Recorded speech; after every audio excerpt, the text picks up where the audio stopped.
All right, guys, you guys are tuned in to episode 67 with the Lyrical Fix Podcast. It's your host, Sade. And Kid Pro. Oh, it's been a minute. Oh, man, I'm sounding super clear in this mic. I love it. I know. Oh, God, that was a bitch doing. I was not a fan of last week's episode. I wasn't a fan either. The whole Zoom thing just threw me off. Yeah, it was weird. It was weird, and it's been, what, like 3 weeks since we've seen each other in person? Has it been? 2 weeks? It was the week before my birthday. Yeah, you're right. Okay, close to 2 weeks. Jesus, that was horrible. As soon as I was like, I missed you. I know, as soon as you saw me, I was like, oh, shit, that's right. I haven't seen you in a while. But shout out is what we did forget to do last week. Shout out to our producer of the month of December, Valentino Daforce. Valentino. The way this one starts, I just want to play. We got some joints, man. This is one of the beats he sent me. Well, I mean, obviously. But I love the way it starts. It's just so fucking fire. You playing it again? I don't know if you can hear it. It's like the cassette tape shit. Oh, okay. Yeah. It's so cool. Yeah. Oh, no, this was actually last week's episode. I mean, last week's... That's the one I used to put. Yeah, that was last week's beat that we opened up with. Lo-fi, but that shit was fire. That shit is dope. Yeah, Valentino got some heat, man. Oh, my God. I was not... Like, B put me on to him. She's been... Because, you know, we're doing our series. Right. And she was telling me about him for the longest. And I'm like, you know what? I'm like, I'll go by your word. I never heard anything from him. Asked him for like to be our producer of the month, and it's so good. Just like that. So good. You know what? Can we? Matter of fact, can we just get into that? No, because we haven't talked about it before about the series. You kind of wanted to keep it under wraps before, but now it's looking a little more public. Yeah, no, it's public now. I haven't put out like too many details because I still have to figure out like I have to give it a name and all that good shit. But it's pretty much like the old like DJ Clue tapes. Yeah. So it's just collabs. So I'm thinking so a classic mixtape in a sense. Mm-hmm. All right, yeah. so but not really like less mixtape, more I mean it'll be like an actual album. It won't be like cycled beats. But I guess in the sense of like multiple acts. Yeah. Yeah. I don't even know if that's even a mixtape, but I feel what you're saying. Yeah. No, but that's what, because before it was cycled beats. Yeah. So it would be a beat that was already out, and like you would have people freestyle over them, and he would mix like old verses, but like just, you know, mix them together. Yeah. It's kind of that feel, but all original. Yeah. So I'm super excited about it. I'm trying to get through KidNova first. Because we're in that stretch. No, yeah, we're in that final stretch. Yeah, we're in that final stretch where like before, like I was talking to somebody about it, and I'm like, well, yeah, I wasn't part of it. I mean, I was part of the beginning, but the last couple months, it's been just waiting for you to finish writing and recording. Oh, we've been turning everything up, yeah. But now it's like, okay, now this is my part. I have to get involved. Yeah. So it was a waiting game. Post. Yeah. So yeah, thank God it took the extra month. Yeah. I needed the extra month just to get shit in order. Yeah. And then it's helped out a lot because I've gotten the bulk of it done. Mm-hmm. Like, at first I was feeling like, if it wasn't for the extra month, I would have felt like, all right, this whole thing was rushed. And I wasn't ready. And it would have sounded that way. And I probably would have regretted it afterwards. So I'm glad that we all had that meeting and extended it for another month. Because it really gave me time to, like, buckle down and make sense of what I wanted to do. Mm-hmm. And then it just ended up happening, which is how it always is. Like, Can't Stop the Rain for Kick Snare was the last song I recorded. Ended up being a lot of people's favorites. Yeah. Which is weird because it's like I waited for the right time. Obi just happened to have that beat. And it just happened to have that knock. And I just happened to have that story that I wanted to tell. And it ended up working. And it's like one of the more successful songs out of that project. Yeah. So I was kind of happy about that. So this process has kind of been like that in a sense of like, everything's coming at the last minute. All the ideas are coming in. The muse is kicking in. She's whispering in my ear about the right shit to say. And, everything's just been connecting. The dots have been connecting. Yeah. Yeah. I'm so excited for this. And you so being excited. a dot connector, you know. You connecting the dots. Connecting the dots and shit. I don't want to swing too crazy because I'm afraid I might hit over that fucking candle. Oh, man. The apple cinnamon. Apple cinnamon? Which is definitely needed. I ain't smell that shit in a minute. What? The other shit covering the smell. Oh, no, it has. Yeah, I can't. Anyway, but I'm super excited about this. Like, I've been getting a shit ton of beats. I know because beat is, you know, we are Jersey, so we're doing Jersey acts first. But I actually have been getting more people from outside. Like, we're just doing producers for now. So we're stacking up on beats, and I've been getting a lot of out of Jersey beats. But these are the ones that are seeing that flyer and they're sending them? Yeah. Even though they say Jersey? Yep. It's also like a lot of like bots and shit. I've had a few bots that I just delete the email, or even if it's not bots, if you see like a name like Sade, and I mean I guess Sade, I've never met a man named Sade or Sadie. No, never. So it's just weird that I'm getting, hey man, hey bruh. Oh, what was it? She tweeted it right away. She put it on Twitter before we actually talked about like, okay, this is what the game plan. Oh yeah. She put it on Twitter and I just had a huge like wave of emails. Bruh, my God, like, yo, your music is fucking fire, blah, blah, blah. I've responded to 2 of them like, okay, 1, I'm a woman. 2, I'm actually not an artist, so I don't know what music you're listening to, but yeah, you should probably finish reading those messages. It's yeah. It happened today with me. The same thing. People just not reading the information correctly. Dude asked me, we posted that trailer. The KidNova, by the way, great fucking trailer made by Sade. Thank you. Amazing. Little 10 seconds of goodness right there to help promote the album. God, that was... So we posted that. A couple of us posted at the same time. And one of my music homies, just saw it and commented, name change. Mind you, your actual name is still... My name is still there. And it's not like I'm changing my name on this date. That would be kind of weird. But I was like, and if you looked at the post before, maybe you didn't because you were just scrolling. You're doing your regular scroll. Yeah. And people just don't pay attention. But just going into the profile, seeing the post before, you would have seen it's like, no, I'm doing a project with this guy. So I answered back in the most sincere way that I could without coming off as an asshole. As Yos pointed out, yeah.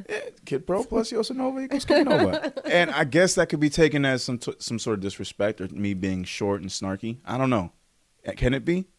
I mean, it might be equivalent to when people ask me for the address and just screenshot. And Zoom, yeah. If I could have screenshotted the comment, I would have done that. But I made the equation. So it's like, does that make me sound like an asshole? Does that make me look like an asshole? Because I felt like if I would have said, nah, bro, it's actually this, I still would have came off like I'm trying to No, I think the equation was a little snarky. And that's what I was afraid of. If you would have been like, nah, actually, I'm coming out with a project, and then you added the equation to it, I think if adding those extra words would have been less snarky. But at the same time, he also kind of deserved it, so it's fine. Well, now that you mention it, yeah, I can see that. Yeah. But like so I remember I talked about this one person that kept hitting me up, what's the location? Is there a flyer that I can help promote this? And asked me a bunch of questions, all stuff you can find on the flyer.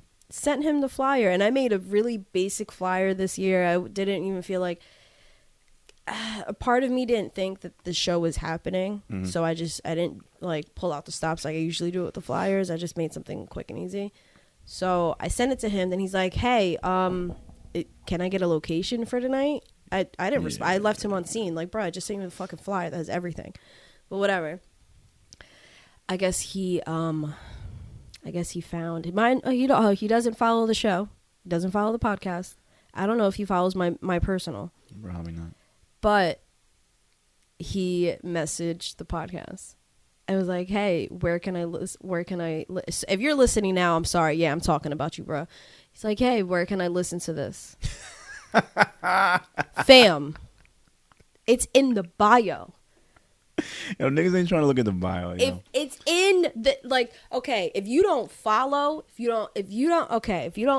cool. But first off, it's a podcast. It is 2020. Where the fuck do you think you're gonna find it? Yo, there's a reason why niggas still say link in bio, because motherfuckers don't know. But now I'm thinking next time we do a flyer, it literally says in the bio, Apple, Spotify, Automatic. Like it says it. Oh no, nobody I agree with you. But like people look at the Audiomac. bio. Yeah, Audiomac. We don't really have we had people listening on Audiomac in the beginning, but then once they found out, like, oh, this is on Apple, this is on Spotify, then they left it and, ooh, sorry, I had a burp.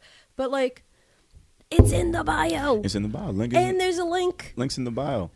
Link in the bio. Oh, I didn't respond. No, you shouldn't have to. That's wild. He's in the request folder. It's just, if you found the page and hit message that happens to be right under the actual link, and right above the link, it says all the platforms that we're on. Boom. Learn to read. It's very simple. Like, I mean, I know IG's very visual, but yeah, it's got to be in there. I'm thinking that for the next time you put up a flyer for Check It, I'm gonna have to like do a voiceover and do the fucking the monster truck voice. This Friday, Check It open mic. Located at. we should do I'm that. gonna have to do that to make motherfuckers listen. And we're at and then you know what? It's gonna be like, oh well, I didn't know there was sound on the video. I didn't hit the button. Be like, oh, it's on. I just don't understand these people. you got to because you have to also not only do you post it on the the news feed, you got to also do it in the story. Then you got to make a reel about it. Then the day of, you got to do another one. Like you have to do it in all these fucking ways. You got to do the swipe up feature. But I don't understand how, like, with this place, like, I did the location, even with the last place, the VFW, like, I did the location. You can easily see it, but, I mean, I understand, like, I just don't understand, like, you want to go to the show, but you don't follow it on Instagram. Cool. Right. But if you're DMing me. Right. For information. Then why don't you just, I don't look. You've asked me 5 different questions plus, hey, is there a flyer? Yeah. All I did, I just sent him the flyer. I'm like, this has to be a joke. Like, did you really just ask me for a fucking flyer after asking me all those questions when you could easily just click on checkit.open mic and find the flyer? Look, man, sometimes I can't find my shirt and V got to check on my side of the closet and find it for me. I'm just saying, sometimes it's hard. It's baffling. It's baffling. It really is. Whatever. But so you got to keep breaking it down and making it simple for folk. That's what I've realized. know. Because when a motherfucker asks you, did your name just change? When you just been promoting this shit nonstop, it just makes you feel like, okay, I must not be promoting hard enough. If I'm not showing, if motherfuckers aren't getting the idea by now. There's always people that are delusional. Yeah, and then you're surprised. I'm like, bro, really? Yeah. There's people that are just delusional and, you know. I mean, this is going to keep happening to us. We're going to complain till we're blue in the face. Like, we just got to take it for what it is and just answer those people when they question us. That's it. That's what it comes down to. Yeah, there was a joke in there, but I'm not going to do it. No, I feel you. I know. But look, it's the same thing like when you go to a restaurant or a food truck and the prices are displayed right there and you still walk up and ask, hey, how much is the fries? And no. It's same shit. Because I started in places like that and I'm just like, it's literally right above me. It's right there. Hey, so where are your appetizers? It's on the menu that you have right in front of you. Same it's shit. Actually, oh yeah. So actually happened to me last week. So I got to learn though, because I got to answer these questions a lot better, a lot more politically correct. Maybe. So I should have said, nah, actually, it's a project I'm putting out. I got my man on it, Yosinova, and my name together. We made KidNova. We should do something in like bullet form, so it's just easy. And okay, that was it. I'm not gonna. All right. I'm seeing an early title. I'm seeing an early nominee for a title and keep that between us, the bullet points. I was gonna. No, I can't. This episode's gonna have a lot of bullet points in it. It's literally is at the tip of my tongue. I'm trying to hold back. Oh, I can't wait to see her in person. Can't.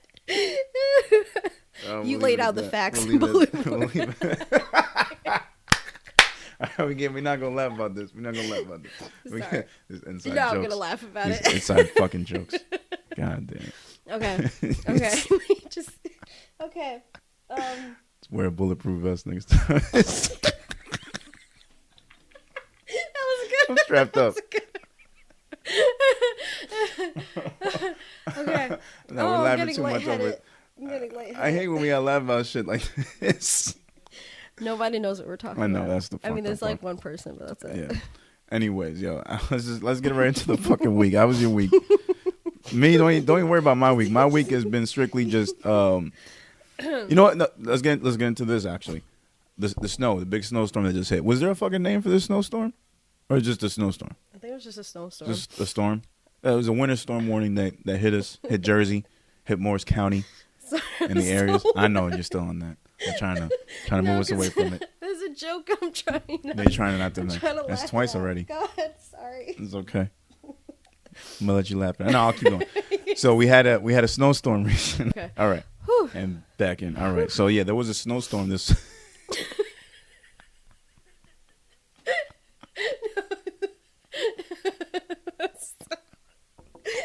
I'm getting hot. Okay, I'm good. Actually, I'm You good. lost all those fans?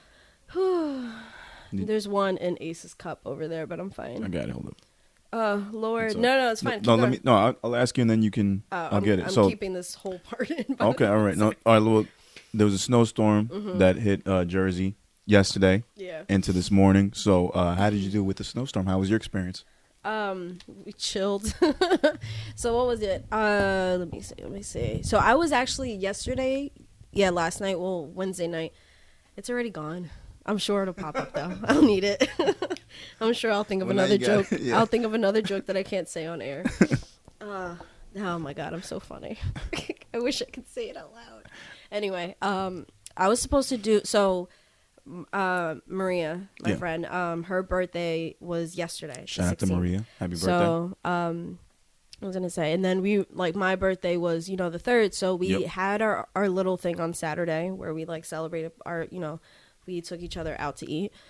And then Wednesday was supposed to be a surprise for her yesterday. But because of the snow, earlier in the week or actually that Saturday, we were all talking about it. She had left the table. And then, what was it? And we're just all right, so what are we going to do? And blah, blah, blah. The whole, I don't know if I can say it on air yet because we're moving it to Monday. But anyway, so no, we'll just do it. If anything, we'll just chill around, plan B. Yeah. But then we're in the group chats and shit. And I was like, listen, there are people that are putting up snow emojis. And I'm like, listen, they don't clean as fast around me. So if the snow is coming down hard, I'm not driving through it. Yeah. Just to come back home at 2 a.m. drunk and having to drive through the snow. Dangerous. Yeah, no. And then mind you, Maria lives in Pennsylvania. Oh, I didn't know that. Yeah, okay. she had to move outside of Jersey. She's trying to make her way back. But having her drive through that and it snows worse over there, it's no. So we rescheduled it. So yesterday was pretty much Juan was getting out. He texted me. He's like, "Oh, do you want to get hot chocolate?" I'm like, "Yeah, no, you can get it." I'm not fucking leaving the house. No, I've literally the past few days I've been watching a mix of Young Sheldon from the Big Bang Theory spinoff and Simpsons and doing the video editing stuff. Right. Testing out shit. I made the trailer, a couple other stuff too. So that's what I've been doing the past few days in this chair. Very comfortable chair. Just snuggled up. Yeah. So I've been doing nothing at all. He went to go get hot chocolate. I was like, yeah, grab some snacks.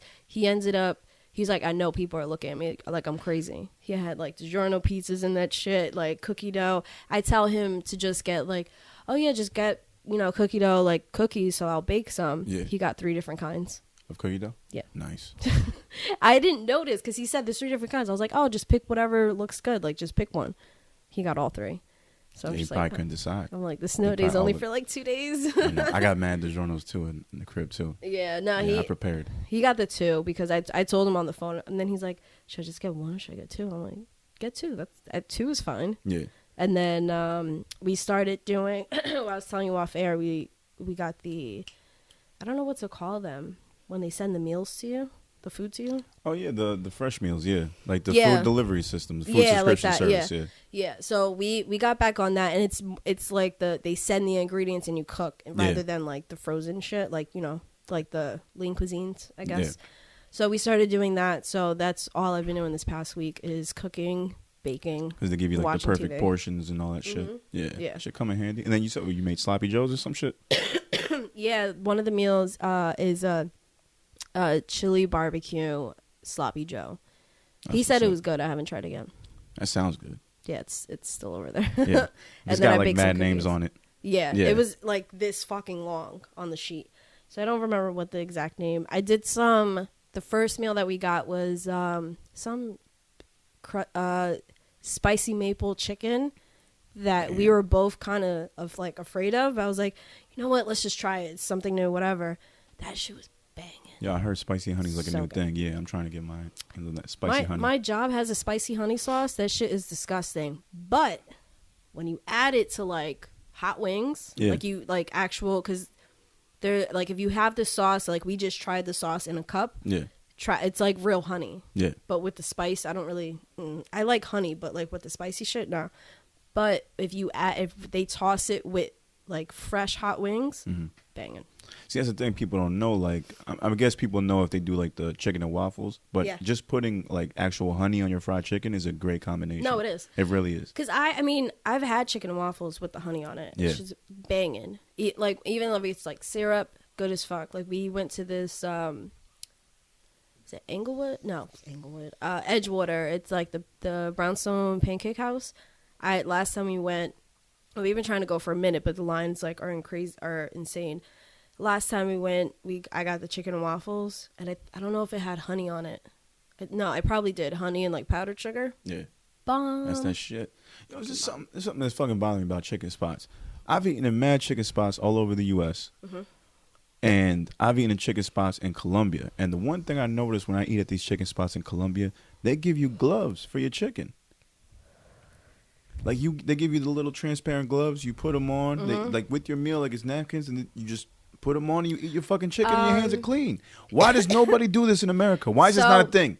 So there's a ramen spot that Juan and I have been, we haven't gone in a while, and I was telling him next time we go, we have to take you. Bomb as fuck, but their wings, they have not gloves. It's like finger gloves. Not like the finger condoms that you get like from, I mean, I know like, from work, like restaurants, we get that. But not the finger condoms, but like actual like gloves that just fit like the three, and then you just pick That's up. a beautiful thing, man. Yeah. Oh my God. It's bomb as fuck. It's just you would think that KFC or any of these other places would have that shit automatically. Like it was a standard in Colombia. Yeah. And this was way before COVID. This is like 5-6 years ago. Like motherfuckers got gloves for the chicken, I don't bro. know any other place that has this actually. Besides that one ramen spot. That's because that shit sounds amazing. And I imagine it takes out of the budget, of course. You know, it's a big thing. What do you mean? No, because you got to pay for those, obviously. Like, what, they make them themselves? No, like, what do you mean, the gloves? Yeah, the gloves. No, the gloves just came with it.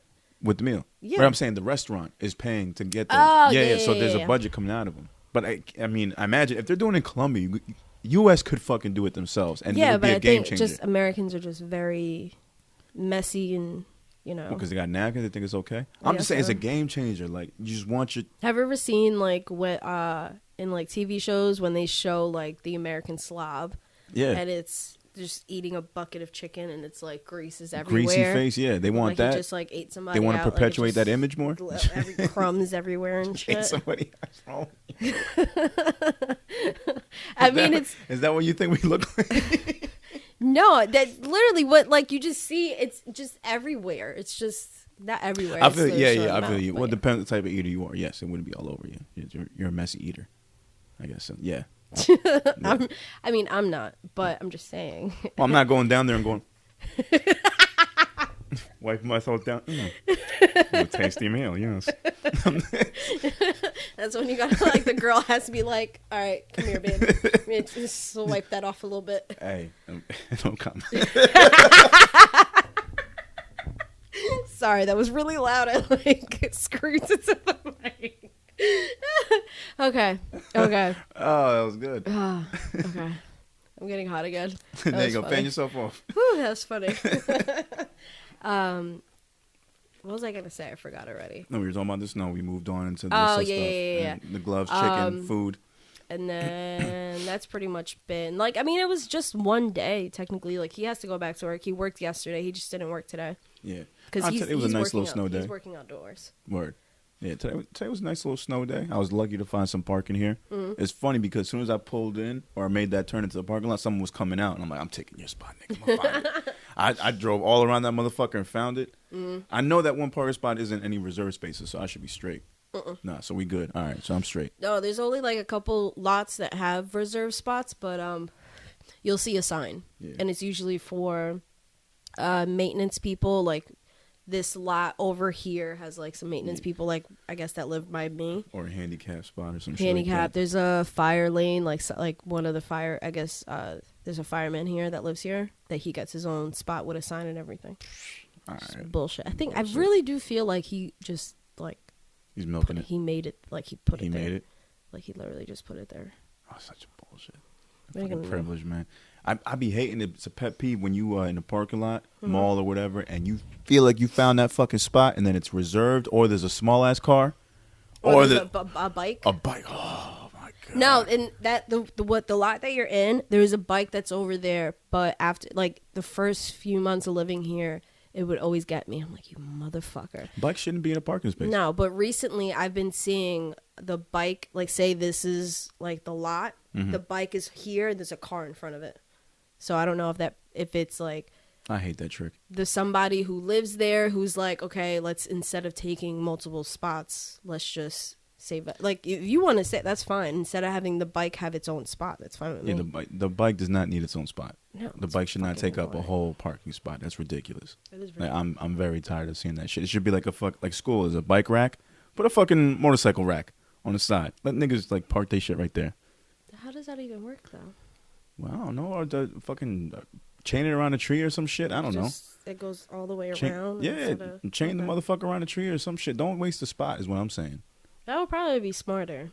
Now, plenty of times that I've had to get somewhere and I've been blocked off in a spot and I've had to go in circle because of a goddamn motorcycle. Oh, yeah. No, I've looked around because we have a garage that we use it for. It's mainly like there's storage in there, but it's mainly because I used to get out at late. Yeah. So by the time, like, if I'm getting out at like 2 a.m, I'm not gonna find a spot. Yeah.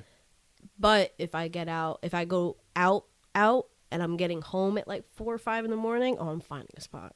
Oh my God. Yeah, it's weird. But there are times where I'm like, yo, fuck this, because he was doing a bunch of shit in the garage, so there was no space to park. And I've had an SUV pretty much most of the time that we've lived here. So I'm like, I can't fit. So I've literally like fell asleep waiting for a spot. Oh, yeah, that's right. You told me about that. That's happened. I know. Too. I double parked right out front, took like a 30-minute nap, woke up, and my neighbor, the guy downstairs, he was leaving. I was like, yes, that worked. No, I remember that one time in Parsippany where I couldn't find parking at my mom's complex, and I had to park a couple complexes over. What, somewhere at 46?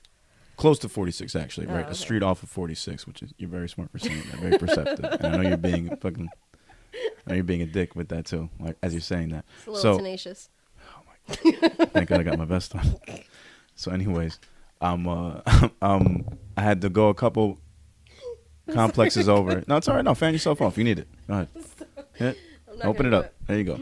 So nigga, as I'm walking, you fucking suck. Sorry. Finish. As I'm walking over, to my left, across the street, like 15 feet away, across the street is a middle school. What they don't know is that next to that middle school is a cemetery. So, and the fan is no, I mean, use it. Just okay. I don't know my. You keep messing my story. Sorry. Next to middle school cemetery. Next to middle school cemetery. So I had to pass my mom's apartment complex, and I'm walking by a cemetery, and it's like 4 a.m. Just give me the fucking creeps, man. And that shit's always the fucking worst. And I remember I got super high. Like, this is one of my first times getting high with a friend. Mm-hmm. And somehow we were at my mom's, and we went across the street, and we were hanging out in the fields in that middle school, which is right next to the cemetery. And somehow or another, we thought we were getting chased by cops. We ran into the fucking cemetery to hide from the fucking cops. And I fell in a ditch. And I was so fucking high. All it took was for me to just move my legs and stand up. But I was laying down thinking I was trapped. Like it was a fucking spider web. And I'm just stuck in there. I'm like, oh, this is the end. I'm going to die in the cemetery. And because I was so fucking high. You know, I was 18. I was so fucking high. All I had to do was just stand up. It's like when you're afraid to fall in 2-foot water. And you're in the shallow end. And like, I'm gonna drown. Do you the Robin Hood in Tights? What was the official name for that movie? I forgot. Robin Hood Men in Tights. Yeah. Oh, I just forgot the men part. The big guy who was in a lot of movies during that time. He's just like, okay, and then falls into it. And he's like, I'm drowning. That's pretty much how I felt. I was just in it was a puddle that was probably 2 inches high. Yeah. And I was a bunch of branches around me, and all I could see was the fucking moonlight. I felt like I was somebody else, just like trapped, running away from like a monster. And I was just 15 feet away from my apartment complex. A mess. But it was a mess. But that happened. Yeah, from having to park, from not finding a parking space. Yeah, that's what it reminds me of. One of my friends, we were kind of in that area, a few blocks from where we were in New Brunswick. Yeah. There's an apartment, like a dorm. It's /apartment/dorm, off campus. And right next to that dorm, it's where there's a 7-Eleven on the bottom. Right next to it, there's a cemetery. So whenever I was going over there to visit my friend that lived there, there would be no spots. So I'm like, fuck. So I would have to park around the corner. And most of the time, there was always a spot right in front of the cemetery and having to walk around. And my friend was like, oh, you can just cut through. I'm like, bullshit, I'm not fucking cutting through there. Fuck you, man. I'm not cutting through there. I believe in that shit. I'm not passing by those damn cemeteries or doing anything crazy after seeing Supernatural. So V gave me an ultimatum, but she's like, we should watch this again. Thank you, V. She said. And I was like, all right, bet. So, I'm rolling up and everything, and I know these are 40-minute, 50-minute episodes, so it's nighttime. Like, we'll probably get 2 in before one of us falls asleep, and we got to get back to the kids and work and shit. So, I've been taking a liking to it. I think we're still on the first season, but it's to a point where we finally see the dad, and they're with the guys, the main characters. Yeah. The dad's finally showed up and everything like that, and you're getting to find out more about the story. But even the filler episodes, like the little filler episodes that I saw, weren't that bad. And I'm trying to take it for what it is. Like, at first, I told you before, like, I'm not a fan of these Law and Order type shows where it's just, like, mad episodes of the same shit. But I've come to appreciate it more because it's like what you said, the CGI was like, it was like a really early time for CGI, so a lot of it's cheesy, and I laugh at that. Yeah. There's so many loopholes and little shits. Like, one thing that had me dying laughing last night was there's this in the first season, one of the main characters meets this blonde chick with short hair that he thinks is a regular girl, but she's somehow possessed by a demon. Oh yeah, I remember that. So there's a scene where her and her henchmen have the main character's dad, like he's got no weapons, he's caught, he's like in a corner somewhere, and you think he's done for. She turns for a split second to look at her henchmen. Yeah. And as she turns, the nigga just runs away and closes the door and locks her. I thought that was the funniest shit because it's like, nigga, you in a standoff, you about to fucking die, and that was the only course of action. Like, it was just hilarious that was even an option to begin with. Like, they're in the writer's room, like, all right, he's stuck in the room with homegirl and the guy. Yeah, how does he get away? And like, I mean, it gets a lot better. It does, but it's just like you imagine someone said, okay, what if she turned her head for a second? And then he just jumps. He just books it. He just books it. Yeah. I'm like, that's what we doing. Okay, all right, I'm in. No, it's funny because there's so many loopholes in the beginning. Oh god. But then they, I think especially because of like the sci-fi shit. Yeah. Then they start to fans of sci-fi are insane. Yeah. And they're like, well, there's a loophole here. You can find all the videos on YouTube like that.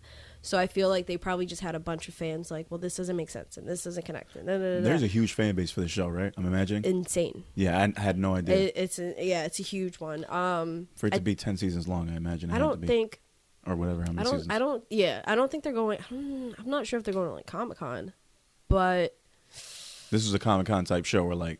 I feel like they might have been at Comic-Con or like they'll do panels like that. But I know like Big Bang was fucking Comic-Con. Well, but Big Bang Theory was also very, like, they talked about Comic-Con enough in the actual show. Yeah, that was a sitcom that was based on the nerd lifestyle, so they would fit right in a Comic-Con place. Like you wouldn't see too many other shows like amazing. That is, that show is good. Supernatural is really fucking good. I noticed that homeboy, the younger one, not a great actor, not feeling his acting. Yeah, he's not the best. He's not the best. And the older one is really good. The younger one, he gets better. I would imagine Sam, so. Yeah, he gets better. I mean, it's not. He gets better. He comes from a lot of like the Seven Heaven type shit. Like he was on Gilmore Girls. Like he comes from like those type of shits. I never seen the other one. I've never seen him out before Supernatural. The older one looks like a nigga from Dawson's Creek. Like he could replace him. Yeah. Yeah. They both look like it. He's gonna be the one that's gonna be on The Boys, Dean. yeah, right. And he would fit right in with this character. I think he's like a Captain America type. I think he's gonna Soldier. He's like the Captain American. Yeah, I like that. Nah, that show is really fucking good, man. I mean, they're grabbing every fucking type of mythical, spiritual creature. Yeah. Everything from werewolves to fucking witches to some other shit. There was something about a gun. I'm just like, how did they kill all these motherfuckers? Oh yeah, they have. I don't know if it's in their first season. There's No, they're getting no. I'm sorry. No, they're getting their ass kicked, and then just like at the last second, they always find a way to save each other. Mm-hmm. And then I thought they had real shotguns. It's just they're full of rock salt Yeah. because apparently rock salt does more damage than bullets. Yeah, we've talked about this here. Uh-huh. And what else? What else? There's just It's like so much shit. there's certain like bullets for certain things. Like for like a demon, it has to be like blessed somehow, or like some type of like carving into the actual bullet.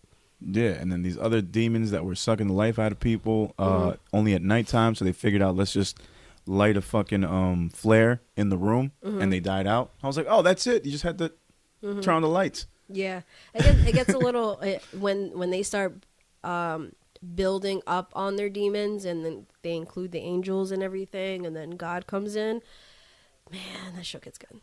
Okay, see, that's right, because right now we're dealing with like the little guys Yeah, of the spirit world. That's what I it think is. they were kind of just building up. But even like the guy, and this is the same writer for The Boys, he said he was like that he never expected for Supernatural to last past 5 seasons. So Yeah, I it was can see that. always kind of ready to end, but then somehow he just was able to just keep going and shit. But then it feels like you're pushing your creativity past the limit that it needs to be. Because some shows like that, you could do great with just 5 seasons worth of shit. So I don't know how. I mean, I got to see it, obviously, and you obviously know. But how are they bringing different villains and different like enemies and different monsters into every show? Because they, because like besides like the filler episodes, they kind of expand on the actual like storyline. Yeah. And the storyline, like once they get that ball rolling, which they kind of started in the first episode, once they revisit that, oh sorry, I keep hitting this fucking mic. Once they revisit that and they get the ball rolling, and then you start seeing, okay, prophecy this, prophecy that, and apocalypse and all that shit, it makes more sense. And they're just doing a lot of traveling. Yeah. These motherfuckers move all over the goddamn country. And then it's also like they're just following clues that may or may not make any fucking sense. Yeah. So it's like you're moving on a whim here, and it's just crazy how it's like, it's TV, you got to follow it. Pretty much. It Like is what it is. There's this one, or maybe a couple episodes. There's one episode where they follow like some type of like news thing. Like, well, this this could be something. They get there like, okay, maybe it's nothing, and all of a sudden it becomes something like supernatural. Hey, maybe this is not. This is like just humans. Because they're doing straight up detective work. Yeah, there is actually one episode. I think it just ended up being just a human thing, but I don't know what they did. I forgot.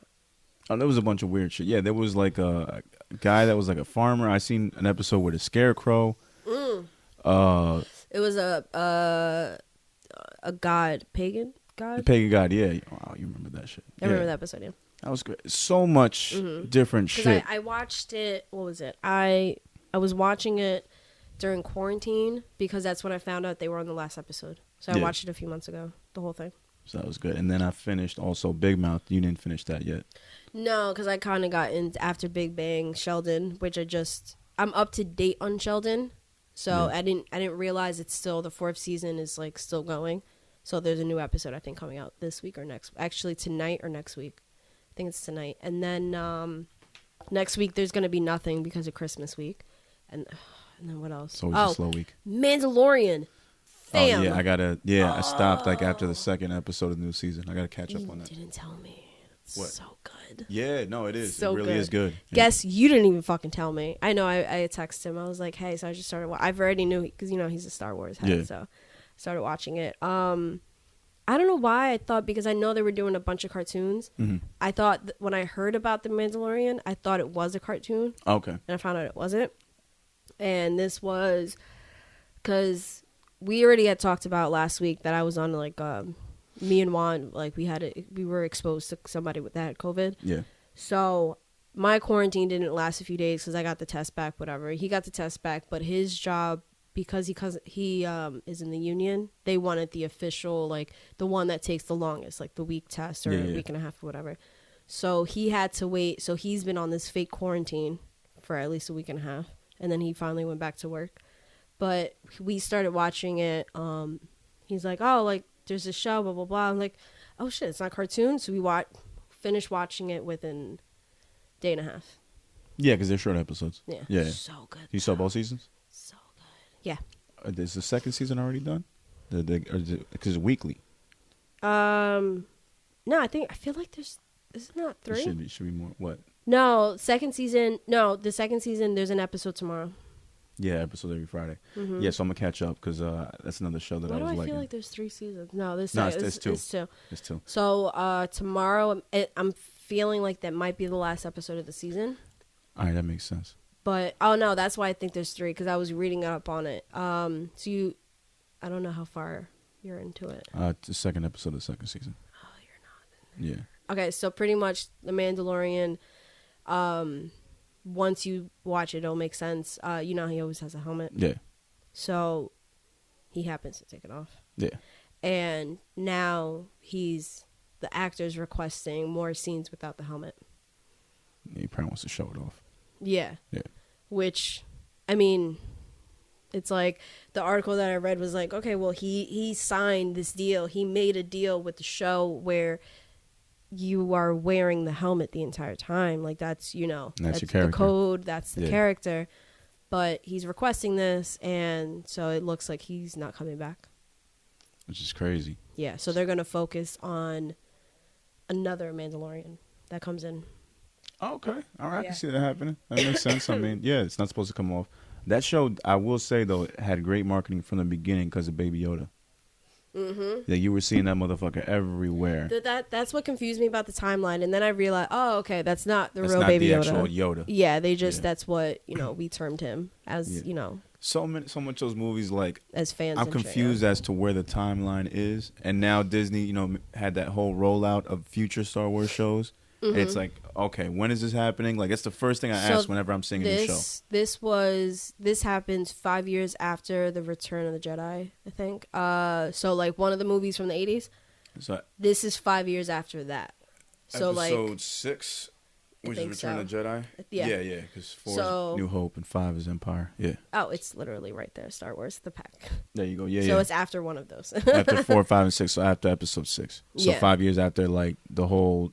Yeah. See, I don't even know the bad guys' names. What's the not the Alliance, the Empire? Yeah, the Empire. So Empire went down. It's 5 years after that. Yeah, so pretty much, gotcha. But there's a new Empire that everybody's just like, oh my god, there's a new Empire. So someone else took over. Yeah. And shit. So you kind of see that. Edgar from The Boys is in it. You've seen him, right? Motherfucking what's his name? Gus Fring from Breaking Bad. He's a like excellent actor, man. Oh, he's so good. He really is.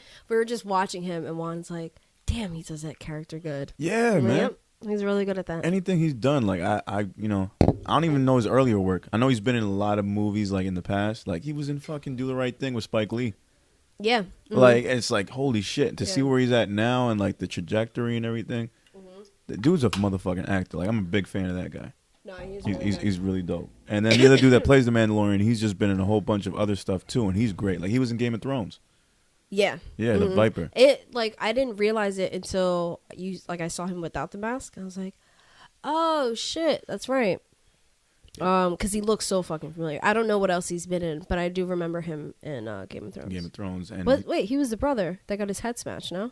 Yeah, by the mountain. He was the Viper. Yeah. Mm-hmm. Yeah. Oh, I heard biker, and I'm like, what are you talking about? There's no biker in Game of Thrones. I was like, wait, did he just say? You're just gonna let me say biker and not say nothing? No, it just hit me now. That's why I was like, no, like I'm pretty sure he was the brother that got his head smashed. I think it was pedaling through. No, let me to the north. It's the first engine just rolling through. You're like, what is that? No, but those shows is great. And then that whole Disney thing, the whole thing they fucking announced. Yeah. Oh man, that's flexing, by the way. When HBO Max talk about, look, this is what we got coming up, and then Disney like, hold on, Marvel's got this, Star Wars got this. what's Marvel technically has like 2 shows coming out, right? Marvel. Oh yeah. Marvel's got shows coming out on Disney Plus. Mm-hmm. There's 2 that continue off of the MCU. WandaVision. WandaVision. That's what I'm talking about. Those are the shows that are coming out. Yeah. Those are the early ones, and I think a movie. No, the Captain America and not Captain America. Falcon and the Winter Soldier. Yeah, that's another show. Those are TV shows and WandaVision, which is Scarlet Witch and Vision together. Yeah, that one I haven't seen though. The trailer I haven't seen that trailer. Then there's the Loki. Loki's a show. That's later down the line. Yeah, and then this time next year is the Spider-Man multiverse coming together and shit. Spider-Man 3. And they're really, really pushing the fact that all three of the Spider-Mans are going to be together, which I think is a big spoiler alert. Not spoiler, it's a big spoiler right now. Like, to say that instead of just surprising everybody in theater. It already came out, though. I mean, it was one of those rumors that was already out there. I know, it just kind of kills. Like, I mean, I'm still watch it, but it just kills the anticipation. No, but everybody kind of knew about it. I feel like we talked about this. I don't know, on air, off air, but like Tobey Maguire, like wanting more screen time or more money for it, or like some shit like that. Yeah, he was asked to come on. He wanted to make sure, like, that was already kind of out there. So I thought about it too. I wasn't like too disappointed though. Like, oh, okay, like but we all kind of already knew. So we did, and then you started getting news about Jamie Foxx is going to reprise his role from the past Spider-Man movie into this new one. Like, he's Electro. And the nigga that played Dr. Octopus. Mm-hmm. He's coming back too? He's coming back too, but he was in the Sony movies. So now he's coming into this. So it's like, all right, the universe is opening up. Yeah. And Doctor Strange is supposed to be in this movie as well. So if that's happening, then there's a multiverse scene coming. As long as, I don't remember his name. Eric from That 70s Show. As long as he doesn't come back, we're good. I love him. Oh, that guy, yeah. He was Venom. He was, yeah. They'll have Tom Hardy instead. You might as well have the Tom Hardy Venom. It has to be. That would be a much better choice. I mean, Tom Hardy would fucking squash him like a little bug, if anything. That dude, yeah. But I'm just saying, I don't know. I did see like they're gonna do another Venom, and then I think maybe just a solo, and then I think maybe the third Venom, or like the next time you see him after that is when he'll be with other people. They'll mix him in the bunch. Yeah, because I got to see Venom. I want to see Carnage. Those are the villains I want to see Spider-Man fight. Yeah. Like, the Sandman was whack. Rhino is like whatever. Like, yeah, that was weird. And then obviously you got to bring back what's his name, the Goblin. You got to have him again. Oh, for the third one. Do you think it would still be homie? What's his name? What, Franco? Yeah. Or his father? Probably his father this time. What? No, that would be Willem Dafoe. Mm-hmm. He was a great dude. He just looks scary, bro. I could never see him playing a good guy. He's got one of those faces. He fits it. It's like Edgar. Edgar played, but he plays. I can see Edgar playing a good guy though. He plays a good guy that has like the what was I gonna say, like alter ego. Yeah. No, not alter ego. Ulterior motive. Yeah. Okay, like a sneaky good guy. Mm-hmm.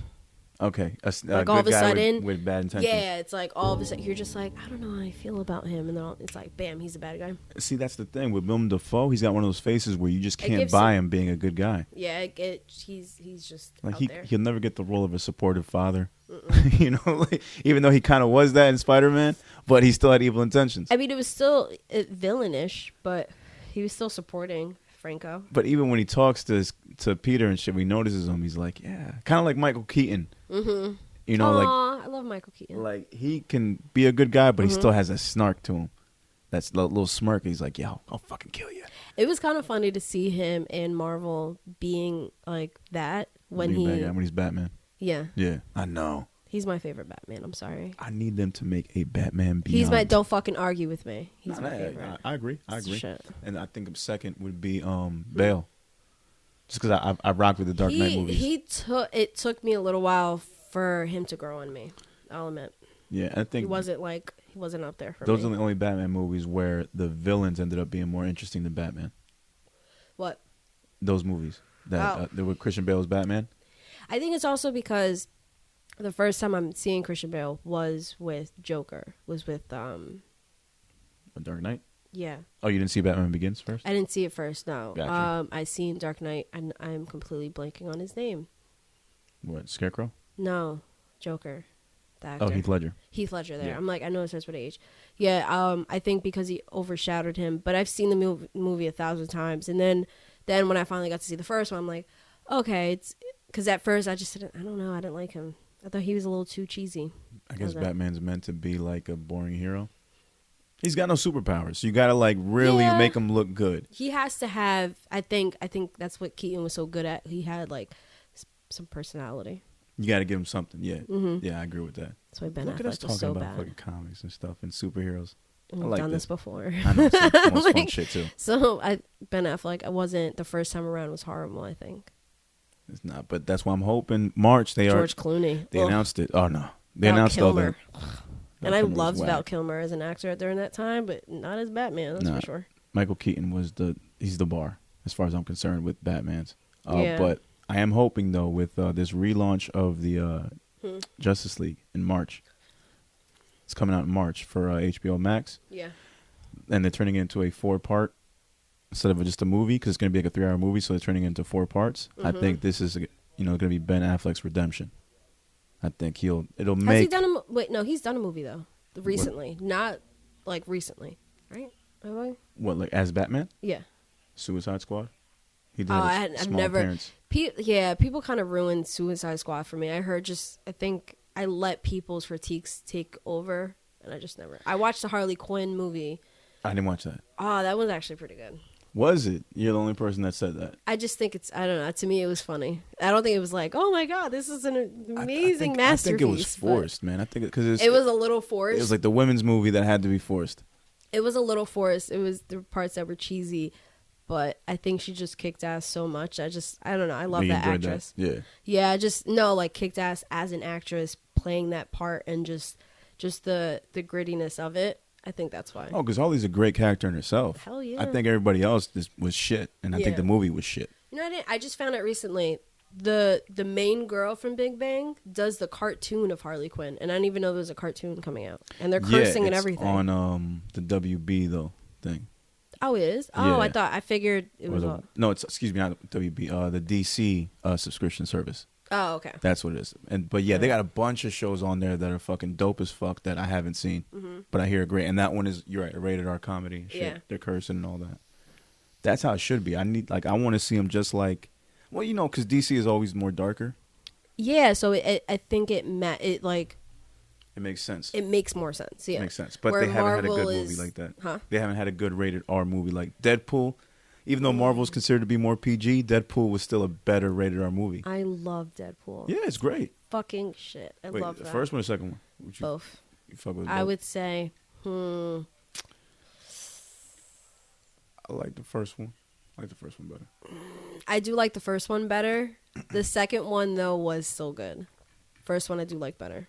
And it was just funny both times, really. Yeah, the second one, I liked it just because of just the actual, like, these are the only X-Men that we can afford. Yeah. And then like he opens the room, but he's not facing them, and you see like actual X-Men in there. Yeah, yeah. And they're just like, that was real quick. That little like cameo all quiet right there. and shit, and they just the door closes on them. There was mad cameos in that movie. The Brad Pitt cameo randomly. Oh yeah, when he dies. Yeah. Yeah. That one. I was like, wait, was that? Like I had to rewind it. The Wolverine cameo. In the end. Yeah, that was pretty funny. Which I feel like in some way there'd be. I don't think he really died. Nah. Because it just seemed like, okay, like I feel like he's gonna somehow, shit's gonna like time is gonna change and like go back or whatever, and he's gonna survive and. Well, no, he's still alive. If Logan happened, then time passed, and he's still alive. What year was Logan though? I don't know, but he's older, so you know that he survived. But you also don't know what timeline that shit is. So you don't know if it's a separate movie like Venom, where it's just a different part of the universe. Yeah. No, I think Logan is like. Is it connected with any of the X-Men movies that came out? That's what I don't think that question was ever answered. I don't think so, actually. I mean, I would assume no, because even like the origin like Wolverine movies weren't exactly connected. There was a lot of loopholes and shit. That's what I'm saying, right? So then you got maybe it's connected all of with those those fucking X-Men movies have so many loopholes. No, they were trash. I mean, I love them. Honestly, I like them. I'm gonna change love to like. Yeah, I like them, but I just there were so many loopholes. Logan, I think, was pretty solid though. Yeah, damn, there was a lot of like the one where we actually see Deadpool. Yeah. But before, like, he's still same name. He's still an assassin. His mouth is sewed shut and shit. No, yes, the same movie, but like before, like you see him. Like, he's talking, yeah. Yeah, he's talking, and then like the elevator door opens, and then he just like. Yeah, that's a classic scene. Yeah, I remember that but shit. then all of a sudden at the end, his He's all sewed up, but it's weird. I didn't get that part. Because it's the same name. It's whatever his name is. Wade Wilson. Yeah, Wade. It's the same name. Because Yeah. I didn't realize, and I've seen that movie obviously way before Deadpool, but watching Deadpool, and then and this is when I finished the Marvel, and then I went to do like a X-Men marathon. Then I came across that, and I was like, wait, Wade, like, wait, what?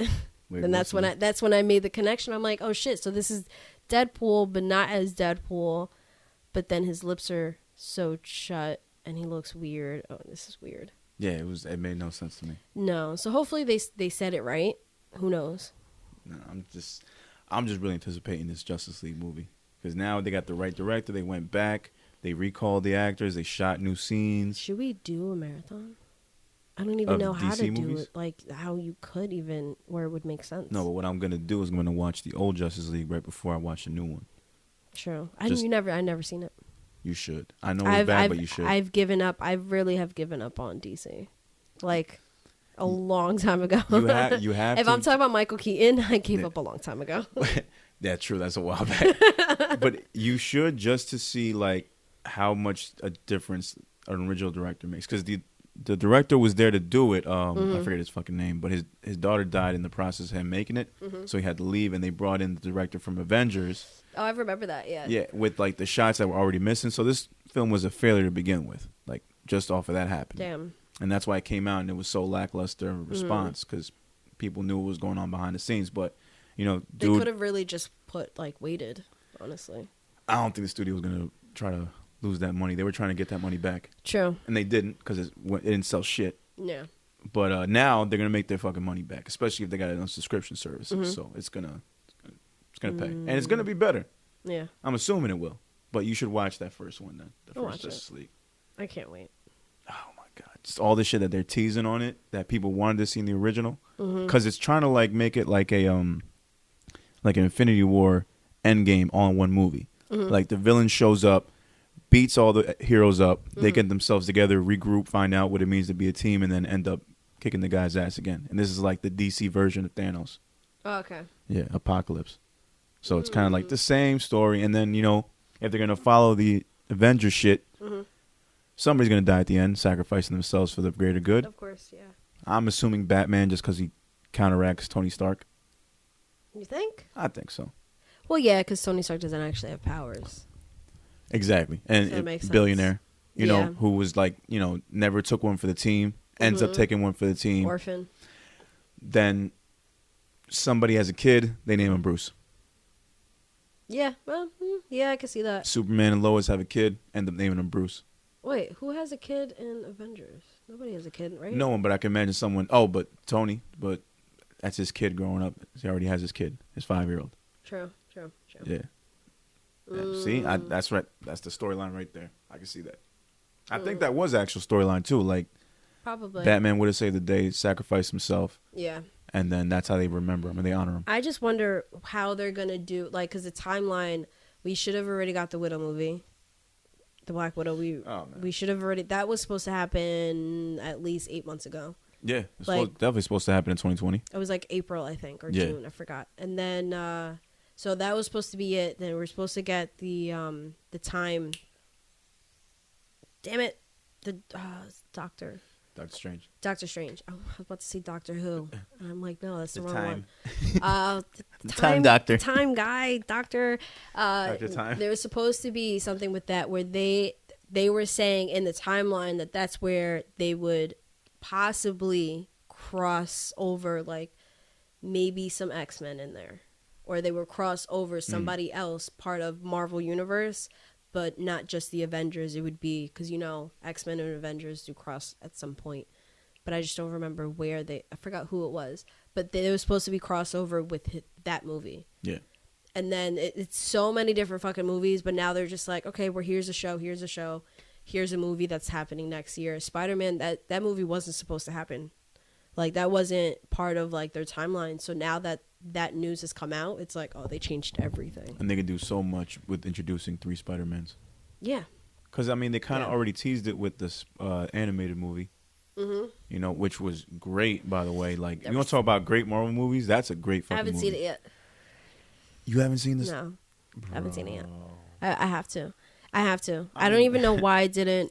I think because I was debating on adding it to the Marvel, like the scheduled marathon that we did, me and my friend. But it wasn't part of the schedule, so I was like, oh, I don't know if I should add or not. Maybe I'll just do it after, and then I just never got to it.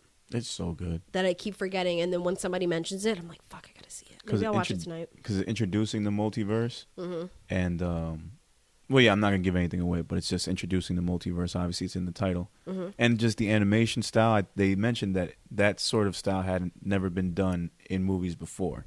So when you see it, like you're gonna like visually, it's like fucking amazing. Yeah, I heard everything about it is really good. Story wise, and then it's just got great little jokes in there. Yeah, and then Nick from New Girl is in it.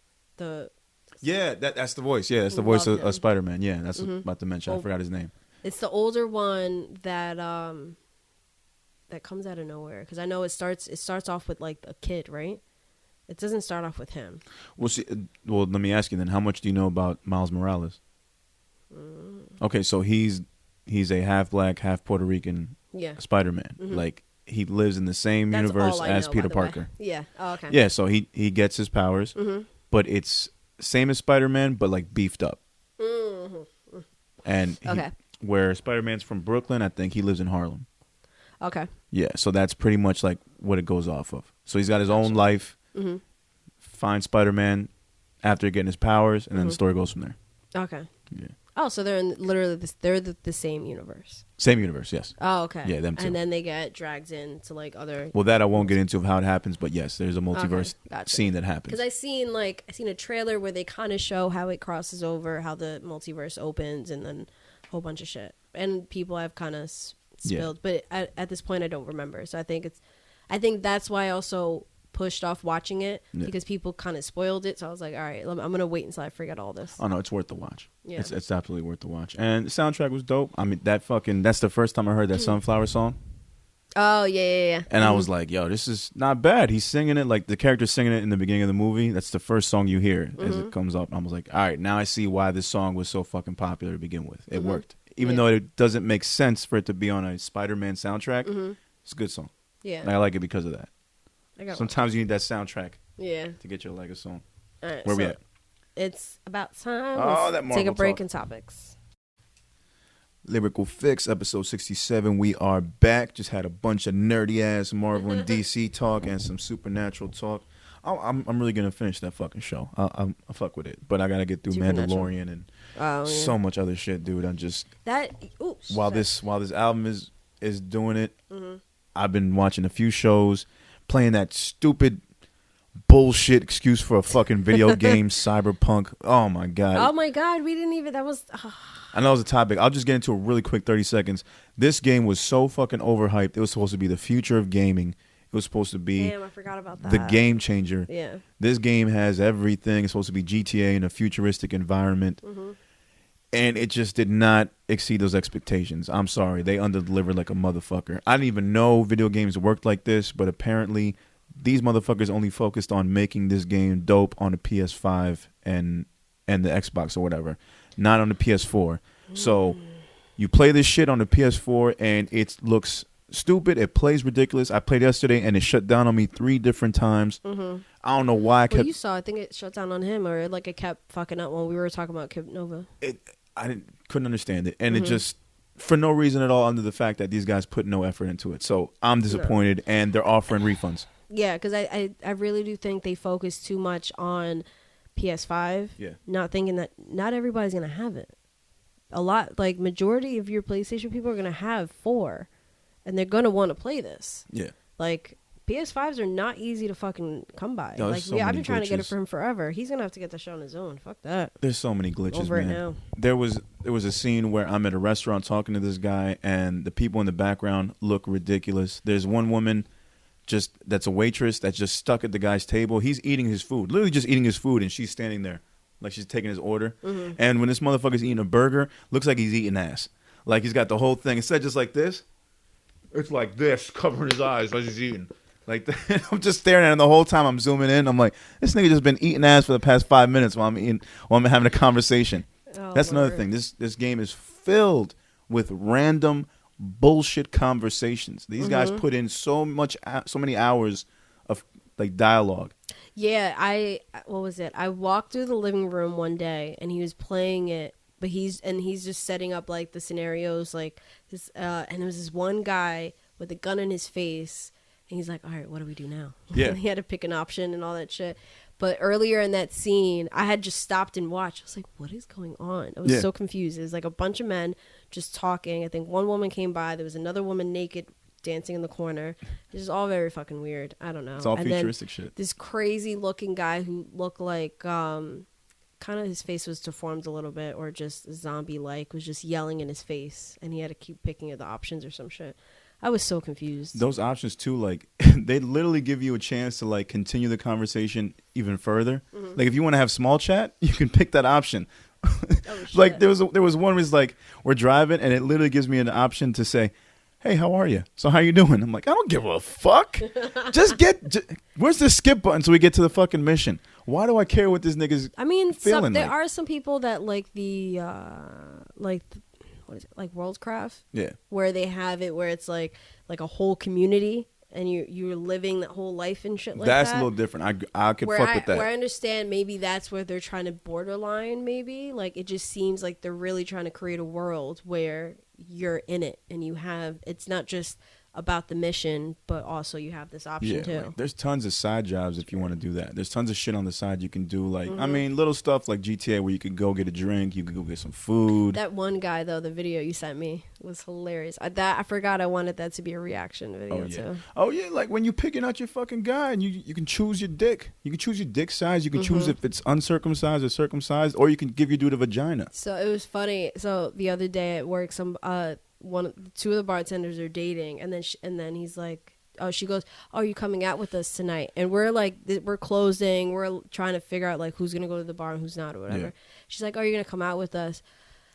No, and then like he made a face. You're gonna go home and play that new game. And then what is it? Cyberpunk. And I turned around. I was like, no. She's saying that. And I was like, "Nick, do you really play Cyberpunk?" And then he's just like, "What do you know about Cyberpunk?" I'm like, and I just lean on the bar. I'm like, "So did you go with penis 1, penis 2, or vagina?"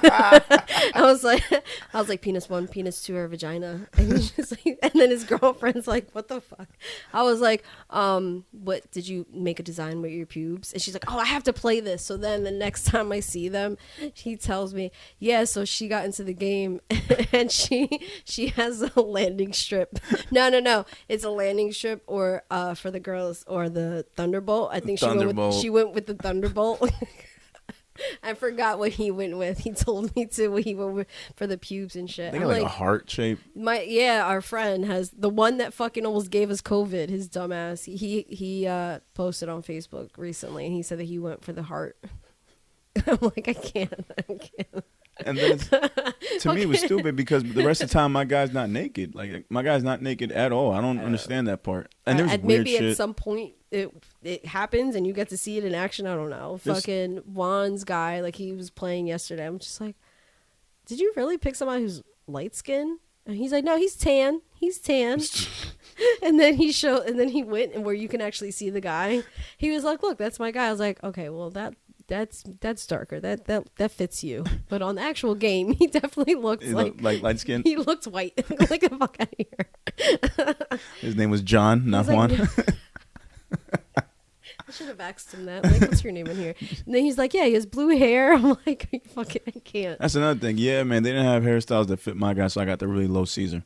And yeah. Naturally. Yeah. I was looking for the curly hair. I was looking for curly. Well, that's coming off, isn't it? I just don't know when. I know. I was gonna ask you too if it's coming out for the video, but we're doing both of them in the same day. We're doing both of them in the same day, so no. I mean, I'll figure out something with my hair. No, it's fine. Yeah. It was a weird question. I was like, I don't know if I should ask him if he's cutting his hair for the video. It'd be like kind of weird. I really should because I gotta do another video the day before, so I might. Oh yeah, that's right. I'm gonna look crazy as hell this weekend. I'm already feeling it. The next couple of days I'm gonna just be so fucking busy. My hand that hurt. You always hitting that mic or something else. No, I hit the table. You straight? It hurt. Yeah, I'm fine. All I'm right. fine. Sorry. All right. Moving on. Go ahead. We did have a react video that we Oh, saw yeah. at the beginning of the show before we started. So there's a new comedy special on Netflix by one of my new favorite comedians, Andrew Shulz. It's called Schultz Saves America, which is hilarious because I think about a year ago, this guy was trashing Netflix, saying it was done. It's over with. He was on Joe Rogan saying, yo, Netflix is done. It's ending. And he always prided himself on being the comedian that didn't need to have a special on Comedy Central, any major Which thing. I thought was really funny because you didn't tell me anything about it, and then you just played it, and I was like, oh, this nigga's on Netflix? Oh, okay. Because he was like the independent like guy, and this is why I respect him so much. And I was telling Avi this before. It's like he was like he did what rappers do today. Like I'm gonna just give you a verse for free, you know. But he put his jokes up. Yeah. He knew that motherfuckers don't really watch a 30-minute stand-up special anymore. They don't want to hear an hour of a comedian. Yeah. But they will take small bits of it. They don't mind a 2 or 3 minute video, and we see those shared all the time online. People will share a 3-minute joke, 5-minute joke. And then, like, you start seeing more and more of this person. Yeah. It's going to convince you, like, yo, I'll check it out. Same thing as for rappers just giving you mad verses, mad freestyles. It's going to make you a fan and make you want to buy the album. He took the same approach to comedy. And then, fast forward a little bit, he's got his show with Charlemagne. He's got his own podcast, himself, Flagrant 2, which has become the highest rated Patreon show. Shit, like, they make the most money on Patreon as far as podcasts go, which is awesome. And then all the other shit he does as well. Yeah. So he took that and made it work for himself. And now all the other fucking comedians are following suit, and they're doing the same thing, where it's just like, give him a little bit of a joke at a time. Like, you can see it now, and he's been the catalyst for that, which is awesome. Yeah. So he put out his own special. It's a 4-part series called Schultz Saves America. And we saw the second episode titled Conspiracy Theories, Predators, Presidents, and Epstein's, quote, suicide. So we want to do a react video to that. It was me and Sade's first time seeing it. So, Sade, what'd you think, first off? It was really funny. It was nonstop, like joke after joke after joke. Yeah, it was just very like bam, bam, bam, bam, bam. Yeah. It was good though. I was gonna say it kind of reminded me of Daily Show? that. Yeah, it was that with the mix of like what's his name, Carlin. Okay. George Carlin? Yeah, it was it was good though. I liked it. It's like, it's really good social commentary, basically. Yeah, and very like like he digs deep, still being funny, and then kind of like you know we're just creating this mass hysteria for no reason. Yeah. Like of course you're gonna think this is because you're biased and you're following the same, like you're following people with the same thoughts. You're listening to the podcasts that are geared to what you're thinking and is only gonna build on your bias instead of refuting it, kind of thing. So he made a lot of good points, and it was really funny when it was the shit that had me. What was it? When he's like, they're listening in, and then, we thought all this, and it's like, it's bullshit. And you had the baked potato shit going on. Tinfoil hat. Yeah, and then somebody comes out, it's like, no, they're actually listening, and then he's talking, and then it just does the thing, which I really The buffering, yeah. Yeah, I really thought like, oh, this is kind of funny that all of a sudden Netflix just, oh, okay, never mind, it's part of it. It was fake. He faked it, yeah. Yeah, he faked it out, and he comes in, he's like, oh, looking around like the apartment and shit. It was pretty funny. He's like, okay, and just hits okay, and it keeps on playing. Yeah. I like that part. It was really good. I think I gathered 3 good points from watching this. The first one, see if I can remember them all, because I got them in my head. The first one was our parents, the older generation. Oh, yeah. Mm-hmm. They will fall for anything that comes in the news. They didn't grow up, and the way he explained it was perfect, but they didn't grow up with the sense of questioning that we did. They're so used to getting their news from like only a few sources. Like when they were kids, they were getting it from the newspaper and then TV. And then there was only a couple of channels on TV. They were giving you the news, so you kind of just took it as gospel. Now that this new generation is up, and we have so many different sources of information to provide us with, we can search for our own stuff, our own opinions and stuff. Yeah. So that was a point that was driven really hard into us. The second one, the point is facts. It really is all about the facts. Yeah. Like, you can have your opinions, you can have your theories on something, but without facts to back it up, it really means nothing at the end of the day. Yeah. And people need to get past that. And the third point, I fucking forget because I'm trailing off right now, but just a really fucking funny show. Yeah, really, no, at the end of the day, yeah. It's really well done. Just seeing what these guys do on their podcast and what the little videos that they put on IG, to see where it's been taken now. Like it's given that huge like motion picture. Like the screen is so fucking clear, the quality is amazing, and just the Photoshop edits they do in the corner. Yeah. Everything is just so like pristine. Like I fucking love it, man. This is just a great fucking show. No, it was really good. I enjoyed it. I would watch the rest of them too. No, definitely gonna watch the rest. I saw the first one earlier. The fact thing though, like when it's like you're just feeding into your own bias, it's spot on. Oh yeah. It's spot on, because like how can you really take these for granted and, you know, take them like the conspiracy theories for what they are when it's just like, okay, but I mean, obviously you're going to keep thinking this if you're getting told, if you're getting like validated, if you keep getting told what you think you already know instead of hearing like, well, no, that's not actually fact. This is, you know, for what it is. Yeah. Or like the Little Caesar shit. Yeah. Like things like that. Or, oh, they just, it was so many things. We watched it so long ago now. So I'm like, we keep searching for stuff because we want to believe that there's something more going on than what's told to us. Yeah. Yeah. Like, so when we keep hearing more and more about like Jeffrey Epstein, you know, we want to keep watching these YouTube videos from like random people that we don't even know who these people are, yet we'll click something off our search results and take it as like, oh yeah, that's what happened. This looks legit. But that's why I don't really, the one, he's like a video that looks like it was recorded off of Palm Pilot. But that's why like I try not to, I don't like going through the wormhole with certain things like that. I mean like with comics and like Marvel shit, yeah. But as far as like these theories, do I think Epstein kills himself? No, not really. Yeah. But am I going to watch hours and hours of videos telling me like this is why he didn't do it or blah, blah, blah. They're all saying the same shit. So no, it's like, okay, that's what I think, but I'm not going to fucking dedicate my entire life to that. Yeah. Like, because I mean, like, what are we going to do? Are we expecting to get some type of video from one of the guards that passed out? Like he said like, oh, well, this happened that night. What are we supposed to believe? It is what it is. There's so many fucking secrets in this country, in this entire world, that you're never really going to know the truth. So why kill yourself over it? For somebody who agreed probably didn't kill himself, but still. Because for all we know, that motherfucker's in Cuba. Yeah. For all or he's probably fucking dead. For all we know. Yeah, like there's so many like autopsies that are faked and a whole bunch of shit. Oh man! Like I've said this before, my aunt, they're trying to say that she died from COVID, but she didn't. Her tests were negative. Oh yeah, well that's a whole nother story in itself. But yeah, we know it's a whole nother story. Yeah, but that's a conspiracy in itself too. Yeah. If that these hospitals are making money just by saying that their people die from corona. Mm-hmm. That's nasty. When I heard that, bro. Yep. Nasty shit. That's bad. I don't even know if they were able to get her body or not. I know there was like service, and I didn't go because I'm not good with funerals and shit. But I don't remember if they got their body, because technically, if somebody dies from COVID, you're not allowed to give the body up. Like I had a few people that I know of that had to just show up and got a bag of ashes, pretty much. Got a bag of ashes. That's wild. That it was, and somebody had told me that they were lined up, and they had to like, not lined up, but like they had to wait in their cars. There was a line, but you had to like let them know like, hey, I'm here, blah, blah, blah. Wait in the car, and then they come out with the bag of ashes. Holy shit. Yeah, it was that bad in the beginning.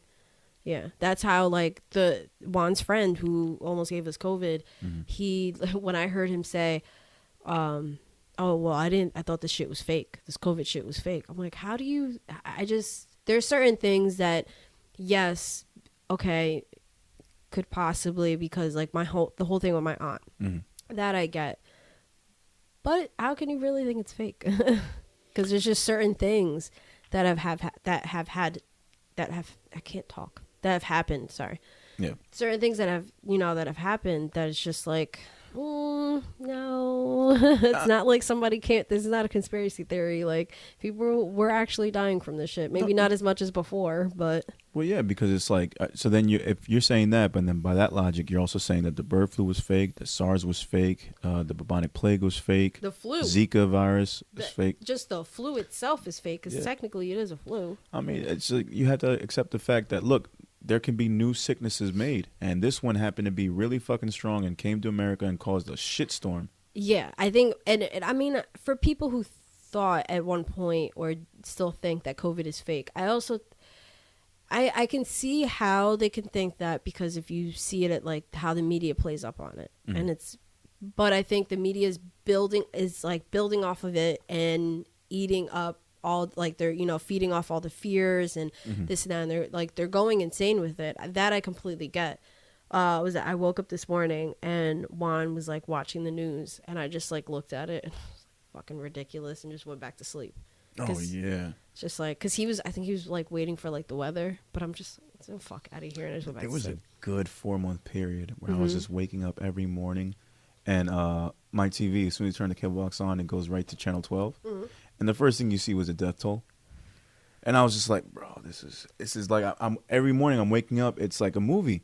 Yeah. Every morning, and I keep forgetting, but every time I turn it on, it's the same thing. It starts, and you just, as soon as you turn it on, newscaster with the death toll in the top right of the screen. Yeah. I'm like, how many people died today? So you never actually seen it, but like Handmaid's Tale? No, it's Handmaid's Tale. Handmaid's Tale. I don't think it's Handmaid's Tale. Yeah. The Handmaid's Tale. That movie, I mean that show, which is actually coming back soon, I believe. I'm really hyped for it. Another one I gotta watch. Yeah. Oh, it's so good. But they built this, and it's like a new religion, but they kind of built it up like the fear of, you know, not like women aren't, you know, fertile anymore. So we have to act a certain way to be able to continue the population. And all of a sudden the entire United States is just like done. The entire United States is under, you know, Gideon and all this shit, but then Canada's perfectly fine. Canada's taking like refugees, and around the country, like you have, what was it, in one I forgot what season this is, but Mexico, somebody from Mexico goes over, and I think this might be, I feel like it's taken like the main area, I think it might be like Jersey or New York, like the main, like most of the shows taking place in there. Well, like what was New York or Jersey, whatever. And Mexico goes over there, their like, you know, government, and it turns out that they haven't followed this, but they're looking into it, and they're pretty much going to adopt the same thing because they're not producing as much. But yet Canada has been okay. Like it's all very fucking weird, and they're doing this thing where they're going to trade women for certain crops. Oh shit! So using this currency. So they're going to adopt, yeah.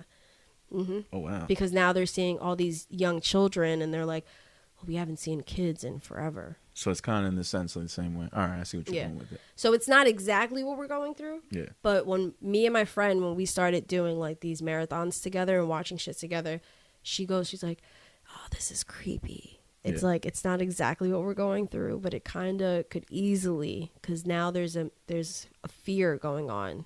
Like there's fear of, you know, corona. Yeah. And the show, it's okay, we're not like, there's a bunch of stillborns, or like nobody's getting pregnant. Yeah. And then all of a sudden, like you see a scene where this woman, before the government takes, like they're like kind of taking over already. She gets pregnant. No, she goes to give birth. She goes into the hospital. There's nobody there. Oh shit. And like the wing of like where, you know, like once you go to the wing where like, you know, like, I don't know what it's called. Maternity wing? Maternity, yeah. There's, you know, you're hearing women yelling. You're hearing, like, you're seeing people all over the place. The shit's empty. Where they have the kids at, after the baby's born, it's just the one kid. Where all the babies are. Yeah. You just see the one kid. Yeah, that's scary. Yeah. So it's little things. I mean, it's not exactly what we're going through, of course, but it's building up that mass hysteria, and, like, how it can easily switch because everybody's afraid of this one thing. Yeah. So. And when you watch so many shows that involve like secret government agencies or corruption in the department, you can't help but make more conspiracy theories about what's going on in real life, because you think that they're just taking stuff from there. Like, it's easy to see a movie nowadays where the government's corrupt. Like, it's fucking in Marvel movies. The second Captain America movie. Yeah. Fucking S.H.I.E.L.D. was Hydra the whole fucking time. You know, like, so you can't blame people for making these claims about 9/11, for making these claims about UFOs and our leaders really being like fucking reptiles and shit in disguise. But these are also like these are people who, like, the writers of these shows and these movies, even think about like Star Wars and like the Empire and all that shit. They're maybe not conspiracy theorists themselves, but they're also probably building off of it. Look at Stan Lee in the beginning. Like, he had Captain America was fighting Nazis. Yep. Like, so it kind of, like, you're building off current times, but you're also feeding. You're also exactly what he's talking about. You're feeding these conspiracy theorists. Like, I knew it. Yeah. This could happen. So, Because if it's in a movie, you would just imagine it could happen. yeah. Yeah. But they're literally building off of what we know today and how we feel today. And even in the past, like, what's it called? We were talking about this the other day at the bar. What's that show with Kerry Washington? Scandal with B613 and we're talking, everybody's like, as soon as B613 wasn't said at the table, everybody's like, there's definitely B613 somewhere out there. What like, was that again? Explain that again. The name sounds familiar, but I forgot what that meant. So B613, I feel like I don't know if I'm saying it right or not, but it's pretty much, like, there's the CIA, FBI, so like FBI people know about, CIA people know about, but they've done, especially the CIA, they've done so many things, like assassinate, and they're like secret. Involving the president's mission. This is above all of that. Yeah. So this is B613 is like super secret. Nobody really knows about. It's not even confirmed. If you get close to it, all of a sudden you die. Yeah. So it's stuff like that. I remember that now. Yes. It's almost like when people were getting close to the truth with the boys. Yeah. Heads exploding and shit. Yeah. So it's like Compound V and Compound V. I mean, even though that's let's say the mission behind Compound V is B613 in a sense. So it's kind of like that. The one group that's kept that helps to keep it under wraps. Mm-hmm. Yeah. Yeah, and they go torturing and killing everybody who gets close to the truth, or they have these missions. If somebody is, if for missions in the sense of, let's say, that could jeopardize America, or the president, or anything like that. The craziest part about these conspiracy theories is that only one of them is right. Mm-hmm. Someone's definitely made a theory that's correct, like especially about 9/11. I have my own thoughts about 9/11 and what happened, or at least why it happened. But to me, it's like, why even like dwell on it? Like, I'm never gonna find this out, and if I do, it won't be released till like what, 50 years later. Yeah. So I gotta wait. It's 2001. Jesus Christ, I got a while to go. So another 30 years, another 32 years. Yeah. So do I really want to wait that long and keep watching YouTube videos about what might have happened, or hear from people? Like, we've heard all the stories. People heard explosions the day of that got out. The plane melting these steel beams, the jet fuel. The fucking plane that hit the Pentagon that isn't there, that never was there, and that which was like the weirdest fucking. And that people took the security camera footage away from like the gas station that could see the Pentagon, like immediately. The building that was next to the tower that held all the financial records mysteriously burnt up. Yeah. Like, it's a bunch of shit. I don't even want to even get into it, because what's the point? Like, it's shit way above my pay grade that probably doesn't even affect me at the end of the day. What does it matter? There's just certain things that, I mean, like, I'll have a thought on it, but is it really worth getting into? Is it? It's a lot of energy. Is it? And then at that time, and if it is true, then I really gotta go through a lot of trouble to convince people. The baked potatoes. Yeah, tinfoil hats and everything. I really gotta go through a bunch of trouble to convince people that it's real if I actually do get up the right answer. And nowadays, if people really are spying on us, they would know if I got the right answer right away, and they would probably try to stop me before I even had a chance. B613 is coming in. That's why I'm scared. If you got a fucking platform, you start talking that shit, I understand why people try to shut you up. Because the way I see it is, if any of these like theories are true, especially on YouTube, if any of these theories are true, I don't think they would actually be up on YouTube. They get flagged. Yeah. They would get flagged. Hell yeah. Yeah. But because I feel like the government's like, you know what, we should have some bits and pieces out there just so nobody, suspects us of anything. That's the smart thing to do. People are still going to be talking like how you and I are talking. Yeah. But if it's on air, recorded, and uploaded anywhere, I mean, nobody really gives a fuck if you have like freedom of speech. Oh yeah, like the now. more theories you have, the better at the people that are hiding the truth. Yeah. Because if there's 100 theories out and one of them's correct, sure, go ahead. You got a 1% chance of finding out. Yeah. Why not? Never gonna. You'll never get it. No. And if you will, we're not going to let you get it. Yeah, we kind of already know, like, our phones are listening to us. We already know that shit. So actually, to get off of this, I actually found this thing. So it popped up on my Twitter that, which I didn't even know about this shit. So Facebook is facing 2 lawsuits. Okay. Well, there are actually many lawsuits, but there's 2 different reasons. So one is accessing camera via Instagram, and they're calling it a glitch. So all of a sudden, so you know, like with the new, like with the phone, right? The light? You'll see the light. Yes. I didn't know what that was. Okay, But that I would scared me see too. it. I would see it green, and I'm just like, "What the fuck is this?" And Yeah. I wouldn't have my camera on. I had no idea what the fuck it was. Then all of a sudden, I seen this, and I took a screenshot. Let me actually try to find it. But while I'm looking for it, So yeah, I think what Sade's talking about is when you see these little lights on the newer phones, if it's a green light, that means your phone is viewing you, and if it's a yellow light or orange light, it's listening to you. Orange is microphone, green is camera, dark green camera and microphone, and then I don't know the dark green. Oh. yeah, and then it's orange. It means you're on the phone. Yeah.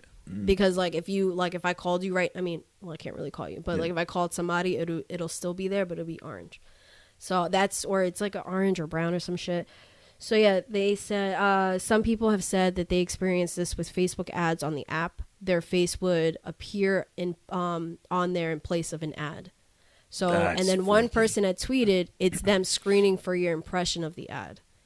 So it's trying to do a facial recognition, like trying to like see. So if I have an ad pop up, let me actually show you the pictures. That's nasty. Yeah. I don't think I have it.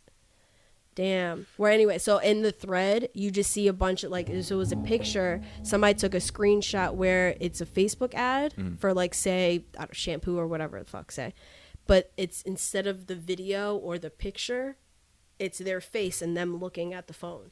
And then someone's like, oh, this just happened to me actually. And they posted in the thread a screenshot of their face in an ad on Instagram. Yeah, it's weird. So, okay, so that's one, let me see, that was one, and it was started with sued by a woman in San Francisco. She was actually a Jersey native, but she lives out in California, and she specifically sued Instagram, but it would still fall on Facebook. Also, a suit was filed last month for the facial recognition. Yeah, that's it. Oh, there's another one, let me see. It's an antitrust. Oh, so that was one lawsuit. That's one. Yeah. And then there's another one. So the other lawsuit is an antitrust lawsuit, which is been pretty much backed by 48 states plus the Federal Trade Commission. So they're saying that the suit is against Facebook for buying out potential competition so they can retain the monopoly power over the market. So that's the suit. And Homeboy was trying to be like, no, we're not doing that. Like, but you see how they bought out WhatsApp. Yeah. You see how they bought out Instagram. Oh, yeah. So pretty much that's what they're trying to stop it. Like, stop buying these small companies and, like, you know, it's almost like they're trying to become a monopoly. Yeah. Yeah, basically. They want to buy everything. And then you see the other companies like Reddit is actually, they're purchasing TikTok's competition, which is Dub Smash. So So they want to have, Reddit wants to have their own little TikTok type of forum. Nobody on there. bought TikTok yet, right? No, I forgot the whole thing with that. If it was given to another American company and taken away from China, which is weird in itself. Yeah. The fact that China owns that fucking app and we use it like nonstop is wild to me.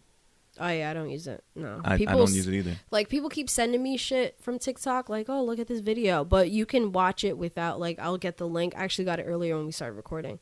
Yeah. Like, I'll get a link and then I'll just click it because everybody else in my group chat has TikTok. I'm like, no, I can still see it on Safari. Like, fuck that. But pretty much, so these 2 lawsuits, especially the one from the FTC, is they're suspecting that Facebook is going to have to, like, drop Instagram. Right, and they're not going to be able to, like, afford everything. Right, and they'll get picked up by somebody else, and then you hope that it won't change. But, I mean... I liked Instagram before, honestly. I don't know. Well, before, like, what? Before Facebook bought them out. Yeah. Do you remember that? That was just like, fuck. 15-second videos. Everybody was pissed. I mean, I do like the fact, like, the strides, like, they've been able to make, the improvements, but at the same time, it's like, it's been too many little improvements, and it's very sporadic and very just all over the place. I liked the before stories. That's when I enjoyed Instagram the most. I don't mind the stories, but I get what you mean. It was because it was simpler time. Yeah. It was just post and keep it moving. Yeah. The stories were actually, I didn't mind them. They were actually pretty cool. I post more. I post more on stories than anything, which is bad enough. I have to post more. And then I got to post more reels, and I'm like, I don't even know the first way to go about that, but that's just the TikTok. Aesthetically, I don't like on the newsfeed. It looks weird. It does, right? On your actual thing, it just looks like zoomed. It looks like it's like the TV thing, the IGTV. It just looks weird. But apparently, it's getting like more love than anything else. So they tell an artist now post reels instead because it pops up on Explore page and shit. Yeah, which that's tough. I don't know, but that's what I had. That's the whole internet game. All right, Lyrical Fix, we are back. We're on tail end of the show right now. We wanted to get into some more topics right now. So, Sade and I have been talking the past couple of weeks about this Clubhouse app and how much it's changed our life in terms of entertainment and shit. Oh, yeah. I will say, though, that I'm starting to get a little tired of it only because I am forced to hear conversation from people that I don't really care to hear about. And I don't mean the celebrities. I mean the regular people that have no insight whatsoever. Like the Wale room? A couple of that. And Wale himself sometimes. Yeah, that got a little old. Can be a little overbearing. There's been a couple other chats like with King Los. With him and Dreezy. There's been a couple of things. Yeah, so you get your fair share of like shade and bullshit all rolled into one. But for the most part, you get some funny chats. Let me see. I think you had a name of a chat before that you mentioned. It was funny as fuck. So there's a room. Sex with a lot of people doesn't make you a hoe. How you do it does. That just the fact that a room is called that is hilarious. Yeah, which I mean, I totally agree with that because I don't hoe bash. Right. I encourage my friends. If you're single, you hoe that shit up. Right. But I do agree with that because it's different. It's how you handle your hoism. Yeah. You got to handle it correctly, but also. Nah, I mean, sex with a lot of people doesn't make you a hoe. I would say it does. Well, it depends on what it is. Like, what if you're just dating one person at a time and you end up fucking them, it doesn't work out? So you're just a relationship hopper then? Well, yeah. That doesn't make you a hoe, though. Yeah, you're right. Yeah, that's you're dating. Yeah. That's regular shit. I just don't think there's a bad... Because I also feel like that the title was very, like... bashing hoe. Yeah. Okay. And I don't think there's anything wrong with being a hoe. I just think it's how you handle it. Yeah. It's a little different because it's like, oh no, that doesn't make you a hoe. It's how you do it does. Right. But I think it's just, no, I mean, there's a difference. You could be a good hoe, you could be a bad hoe. Yeah, again, like a guy or girl, if they're single and they're out just dating different people and they happen living your to fucking life. And they happen to sleep, yeah. That doesn't make them a hoe, really. I mean, that's not I don't even think that's the fucking definition. Even if you're no, you can fuck whoever the fuck you want to. Right. But I just think it's how you present yourself, how you go about it. Yeah. Yeah. Right. Yeah, I don't think anybody should be ashamed by it at all. Right. So I thought it was funny, but I didn't really agree with it because I was just like, meh. Then there was another one. Oh, you guys really dating niggas that don't know how to dress. That one just opened up now. That's crazy. That was pretty funny. But yeah, go ahead. No, that's just crazy hearing that. But one of the main chats, or one of the main reasons I go on here is to get like. I really don't do this on purpose. I really don't. It's such a shame that I gotta I wish I could clip all the times that you fucking smack the mic. You could. I know, but it'd be hard to find them all. Yeah, it really would be. But what I was gonna say is, aside from those bullshit types of chats that bring entertainment, like I do enjoy Clubhouse for the fact that a lot of industry insight is provided. Yeah. There was a chat the other day about the Jersey music scene, about why it hasn't exploded. I think that was the actual name, why the Jersey music scene hasn't exploded. Yeah. DJ Enough was on there, a couple industry execs. Just Blaze was on there. Just Blaze was on there. A group chat that I'm in IG posted about it, so I went on real quick, and they were saying stuff to the effect of like, Jersey will always be considered number 2 as far as like, in terms of New York and stuff, and they're not really looking, the industry is not really looking for too many Jersey artists at the moment. Now, the reason behind that they never explained. They just said that's like the myth, that you know, if you want to be successful, there's no point in staying in Jersey. You might as well just move to New York. Yeah, but there's been enough successful people outside of like, but not as many as there should be. I think that's what the question is. Yeah. And then it made me think about like, because another topic in there was like, you know, Jersey people don't really get along and they don't support each other. And I agree to an extent. No, I definitely agree. Because you see all these platforms that are Jersey based, and I'm not knocking my job. Right. Like, I'm not. But I'm, you know, I'm not knocking them. But just, you see a lot of these platforms that are Jersey based, but they don't, I mean, I know there's a lot of talent in Jersey, but they're not covering everybody. Like, well, it's hard to do. You'll see, yeah, but you'll see the same people.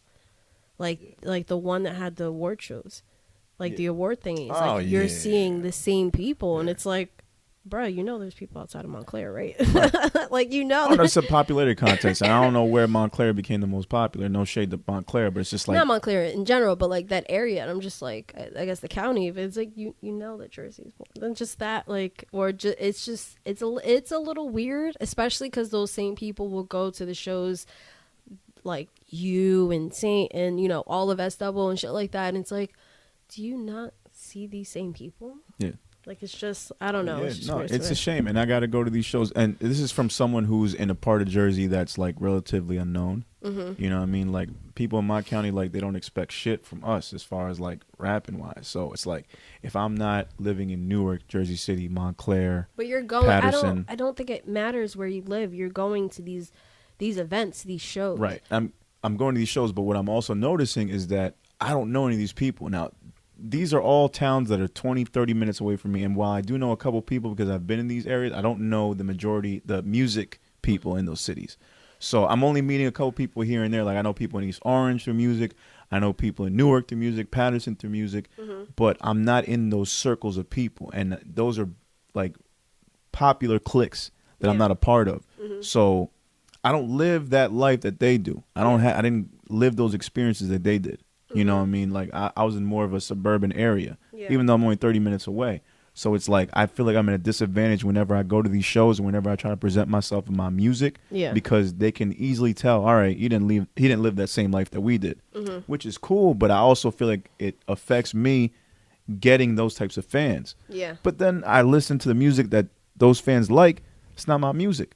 No. So I'm finding myself like, I can't even really be a Jersey artist. I got to be a whatever you want to call me type of artist, because Jersey not really looking out for me like that. No, like, there was this one platform that had a post like, oh, like, just know, like, we were the first to be looking out for Jersey, and, you know, all these other Jersey platforms that are coming out of they're coming out of nowhere, and now people want to put on. The animosity behind that post was just so unnecessary. Like, and talking about like how they started and blah blah blah, and I'm just like, but fam, but bruh, like, you keep like they do highlight some of the same artists that I put out for, like, that I look out for, and like I'll put on if you don't know, and they happen to be for Jersey, because I don't really look for where they're from. Like, I like, you know, you're talented, that's what it means to me. No shot to Jersey, but I don't care where you're from. But it was just funny to me, because I'm like, but this is the same platform that comes out with a list each year, and it's the same people on that list. That's the same bullshit, man. And like, they came up with a list that had Fetty Wap on it, and I'm like, fam. Oh yeah, come on. Man. Let's be real. Let's be real. So I don't. Oh, but Just Blaze had said something that I didn't really agree with.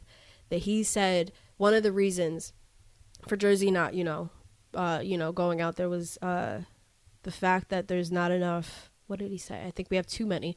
There's not enough clicks, and people are just artists are kind of going at it alone, and they're not building enough. They're not building up their own foundation and their own people, and surrounding themselves with other artists so they can work with. Essentially saying that there is no unity. Yeah, I agree, because I think it's been engraved in our head. How do you agree if you can't agree on that? What, there's no unity? No, he's not saying unity. He's saying that artists in Jersey are pretty much just roaming around out there solo dolo and not working with other artists. Yeah. That is happening. That is happening. Yeah, because look at you as double guest. Like, you can't say that. Look at the greenhouse. Everybody that goes to the greenhouse. We're one big ass clique. Look at the award show shit. That's another big ass clique that separates himself. That's the but that's the problem. That is the problem. Is because he's saying there's no cliques like how New York has them, and how they like that's what Jersey artists need to do. They need to surround themselves with a good foundation of other artists so they can build each other up and, you know, do that. But that's exactly what's happening, and that's the problem. There's too many cliques. I mean, and our clique is not really a clique. It's like, if you're talented and you can hang with us, then you can definitely hang with us. I fuck with that. But at the same time, I don't want to say we're a selective clique either, but I know there's certain types of people we wouldn't have in that clique. There's certain people that are part of the clique that shouldn't be anymore. There's still people in there. Right. But they've already been welcomed. So it's kind of like, okay, you're ready. You ever see the John Wick movies? Yeah. I was telling Saint this the other day. The greenhouse is basically that hotel. You know what I mean? Like yeah. you can have multiple people from the same profession in this place, but the rule is you don't start no beef in this place. Yeah. You leave your ego at the door. We are all family here. We're all creatives just looking to better ourselves in this place. It's a sanctuary. It's like a church. Yeah. But I just think that is the problem. It's like there are, I think Just is wrong for that, and maybe he just doesn't actually look, and I think that's the biggest problem of all is nobody's looking to Jersey. They're not. There's no A&Rs at these shows. I think it's been engraved in our head that we're always going to be New York's little brother. And Jersey's then we always going to be underground. And we always got to work harder to get noticed out there. Yeah, you can't compete with New York. You can't. No, you can't. It's the Mecca. Yeah. It's the Mecca. All the business runs through there. Always been. So you can't, and I think that's Jersey's problem, is they're always like, well, what do we got to do to like be the best? And you can't compete with New York. You can't. Unless we all pull our resources together and become one clique, but I just don't see that happening. Well, because of these popularity New York's not contests. one clique. It's not, but like if you are from New York, then it's like, oh, okay, you from New York. But there's very like, oh, you're not from Brooklyn.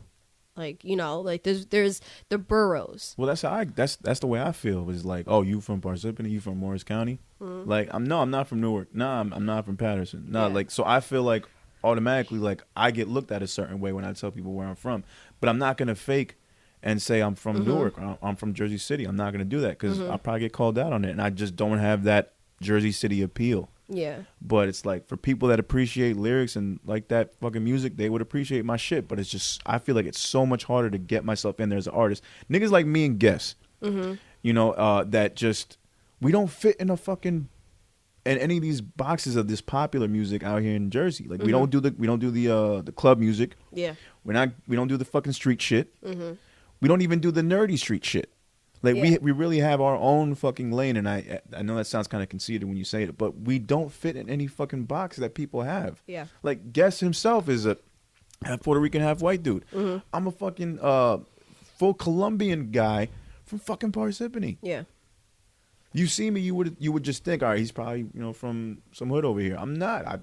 I talk like this, like I do a podcast. I'm a fucking father. Like, I already stick out so much more than these other fucking artists. And it's so much harder for me to find my niche and get in somewhere and get these fans. They don't know what to expect when they hear me. Yeah. Or when they see me at a show. So working through that is like a huge fucking issue. And then hearing these clubhouses saying that, well, we don't really give a fuck about you guys. It makes my experience a little harder, and like, I got to think like 10 times harder about what I'm going to do to make myself stand out from these motherfuckers. Yeah. Because I have to. I mean, I do already looks-wise, but I have to do so much more music-wise to get these people on my side. Because I don't expect Al Bial's crowd or Fetty's crowd to listen to what the fuck I got to say. Yeah, unless they see you perform, because you do stick out when you perform. Yeah, but that means I got to really go like foot to the ground and go to every fucking spot, which is tough now. Yeah. And that was the plan when Kick and Snare came out. I'm going to attack every fucking show around Jersey, get my name out here. Yeah, that didn't happen. That didn't happen. No. I know. But I don't want to make excuses. Like, there's other ways to do it now. You got to figure it out. But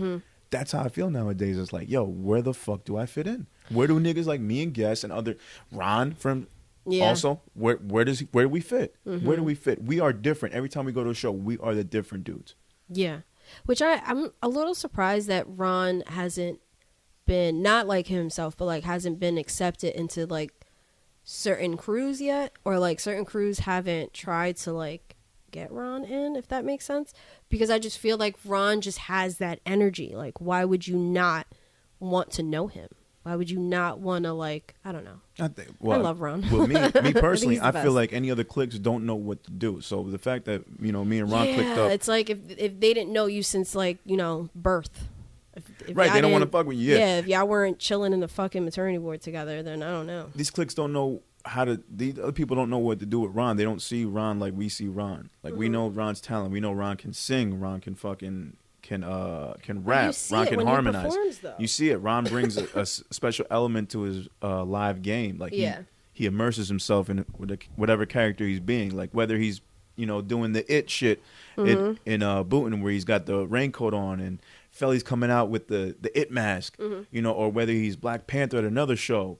Or the Halloween shit. Like, the dude puts on a show, and like all these other groups, they don't know what the fuck to do because they just got a regular guy coming up, doing his fucking shit and then bouncing. Like, they don't know what the fuck we are. They don't know what to do with us, and that kind of scares me at times because it's like, how the fuck am I gonna stick out? I stick out already, but how am I gonna stick out with all these popular fucking people? Because Jersey, they don't know that we're doing this type of music. Yeah. Or they're hating, or they just don't accept it because we're not from the area, and that shit sucks. Yeah, or it goes back to like talks that we've had 1,000 times at the greenhouse about the people who are like a little socially awkward. Yeah. And the people who, or the not just socially awkward but intimidated. Yeah. Because I've definitely noticed ever since like Saint pointed that out, I definitely noticed it in person. Like, oh, because LB is LB, like it's the queen, like, of course. But Saint, I can see where people get intimidated by that. And it's too much for them, even though, Saint's a fucking teddy bear. Love you. No, Saint's great. And Saint's another guy, too. It's like, where do we fit in? Where the fuck do we fit in? Like, we have to make our own genre, our own subgenre in Jersey music. And I feel like if that's the case, then niggas like me, Guess, Ron, Saint, Villa, Prospect, like, we fit in there because we're not the rest of what Jersey is. Jersey is like, it's either club music, super street music, or like whatever it is, this new vibe shit that like people are copying. Oh yeah. But when it comes to like lyrics and concepts, actual content in the fucking raps, I think there's only a few of those artists. That's what S-Double is really good for, is they come with the content. I was telling B this the other day when I brought her to the greenhouse. I'm like they're really good for content, and they mask it over or under really like house beats and vibe beats, and like the beats that are really gonna catch you, they're gonna catch like that, like those type of fans, and they're gonna be like, oh my god, this song is amazing, but there's so much content in it. Yeah, and that's like the way Villa writes is like, holy shit. Oh yeah, and that's the so vibe. Proud of you, by the way. And that's the vibe that I'm trying to capture with Saint when I work with him. So that's what we're trying to do, because I'm trying a few different things with this. Like, once KidNova's done, like the next one is going to be in a different direction. Like, that's the plan. Yeah. Like, that's, I haven't worked it out yet, but I know once KidNova's done, like, I'm getting right to work on the other one. Yeah. Side note. So I didn't know if I was was able to say this, but it was like kind of said in a story. So so B and I have heard all of The Flood. Okay. Or majority of it. Yeah. We just didn't hear the last project because it's still in the works. But Jesus Christ, I probably told Villa that I'm so proud of him at least like 10 times. No, I probably will be too. Anytime we talked about what he's doing, I just I know it's gonna be something dope. Oh, it's so fire! Yeah. Like, I'm just, I was in awe. They got a new chair, like the chair for the their thing. So I'm looking. I was like, wait, what happened to my chair? The regular chair. It's not my chair. It's upgraded. It's Saint chair, but it was upgraded. And I'm like, aw. So I was like, wait, can I sit in it? And Saint's like, yeah, you can sit in it. So I was just there, just like, okay, I'm ready. No, nice. But that was, man, it was very like overwhelming to hear everything. B, the entire time, she texted me one time, she was like, yeah, we should have been here a lot sooner. I'm like, bitch, I was trying to tell you. But it was perfect timing, honestly. Like, because they were telling B everything of kind of why they waited so long, their history and everything. Yeah, and like why they waited so long to actually put music out and what they've been doing in the meantime, and like how they've been told like you got to put something out, you got to put something out, but they, as Stubble has had their own formula, and had their own like we haven't just been quiet for no reason, like we know what we're doing, and they had their own plan. So she said it's like, oh, it's like divine destiny. Yeah, because all of this was supposed to be dropped before COVID happened, right? But now the fact that COVID has happened, everything has changed. Yes. So it's giving them a new way to do a new direction and everything. Yeah. Now everything's going to sound a lot doper than it would have before pandemic. Fucking Villa was going through old tweets and found a tweet from Saint that was, I don't know, maybe 2013, 14, 15, I forgot, about him talking about the same project that he's about to drop. Okay. So it's the title and everything. And then he showed Saint, and Saint's like, look, this is how long I've been working on this. Yeah. And I'm like, holy shit. Yeah. Word. No, that's I can feel that. So I just feel like even with KidNova's Divine Destiny, even like circling back, if Jersey pops off or doesn't pop off, it's all about timing, and that's just how you got to take it. Oh yeah, no, KidNova was the album I needed to make during this whole thing. Like I couldn't imagine myself making any other type of album. The way it's looking right now, the way I have it planned in my head, and the way I'm hoping these videos go. Yeah, I'm kind of hoping for this to be my most important thing to date. And then the next one will just be like, I don't know, but this one is definitely my most personal joint. So I'm kind of proud of that in itself, because I'm talking about a lot of shit, and just getting like vulnerable. Really discussing my feelings. Everything from like just kind of piggybacking off of kick and snare, just the stuff that was talked about in there, but here it's like a little more heavier. So yeah, we were talking about Clubhouse and we went into some other shit, but yeah, the Jersey music scene. Yeah, I don't know if I really want to get into the act shit. No, we don't have to. But in short, Ack and Meek went on some bullshit on there. Yeah, they were actually two rooms. There was a welcome Ack room. That's not a full title, but whatever. Just gonna say that. And then there was also at the same time, quote, Ack is just another devil out here room. Whack. See, that's why that's the part about Clubhouse I don't like, because it's regular people with their opinions that don't really mean shit, talking shit about people. The main thing is, the main thing with the Ack and Meek room, Ack is making some good points. Meek's making some good points, and you have people that are beside them trying to being on one side and the other one being on the other side, and then you have 21 Savage in the middle mediating, who did a great job, by the way, of just mediating everything. Ack's main thing is, Meek, if you're not bothered by anything I'm saying and you say that my shit holds no weight and I'm nobody in this business, then why are you so worried whenever I say something on my platform? If my platform doesn't bother you, why are you so annoyed? Yeah. And Meek says, well, look, we don't give a fuck about you in the first place. Ain't nobody worried about you. And Ack is saying, okay, if that really is the case, why are you continuing this tirade? Why are you calling me out? Why do you have an issue with me? Yeah. And he's like, I'm not here to fix anything with you. Like, we don't ride with you. We don't care what the fuck you think. He's like, I'm just letting you know right now that I'll never respect you, blah, blah, blah. So it went nowhere. And then Ack's just in a whole thing like, well, then I don't know what else to tell you, dog. Like, if I'm nobody, why are you bothering me? Yeah. And then Meek's thing was a very, I'll say, street response. He's like, it doesn't matter whether big or small. If you talk shit, we're on you. Pretty much, yeah. And if that's a very street-like response where it's like, okay, you'll let the little guy, you'll even give some business to a little guy. Like, you shouldn't care about that. You should only give a fuck about people that are stopping your money. But if you're getting mad at internet trolls, basically. Yeah. Like, instead of just being the bigger man and letting that shit go and focusing on getting yours, you still talking back to the people in the comment section. Because that's what Ack is an internet troll. Right. Yeah, he is. He's just a troll. Like, even like, okay, so now Everyday Struggle is over. It's done. Which, funny enough, Complex is out there looking for new anchors. Nadeska, I think, is still employed by them. No, God, no. I wanted to write for you guys once upon a time, but now I'm good. I wanted to host for you guys at one time, too, but then Joe Budden told me not to. I'm not selling my soul. I don't feel like getting my ass grabbed, or, I'm good. I'm good on that. But anyway. I don't want to be Joe Budden 2.0. You definitely would. They probably would try to fit me in there. wearing frocks and shit. You definitely would be. You would also it would be like, so they went from Joe to Star and be like, oh no, we went way too far. Let's reel it back. Let's reel it again. Let's bring in Pro. And then who the fuck am I? Who the fuck is this guy? I could see the fucking comment section tearing my ass up. No, I mean, I didn't. I stopped watching it after Joe. Pause. I heard Wayno did really good though. I heard, he held his own. Yeah, he held his own. I really wasn't.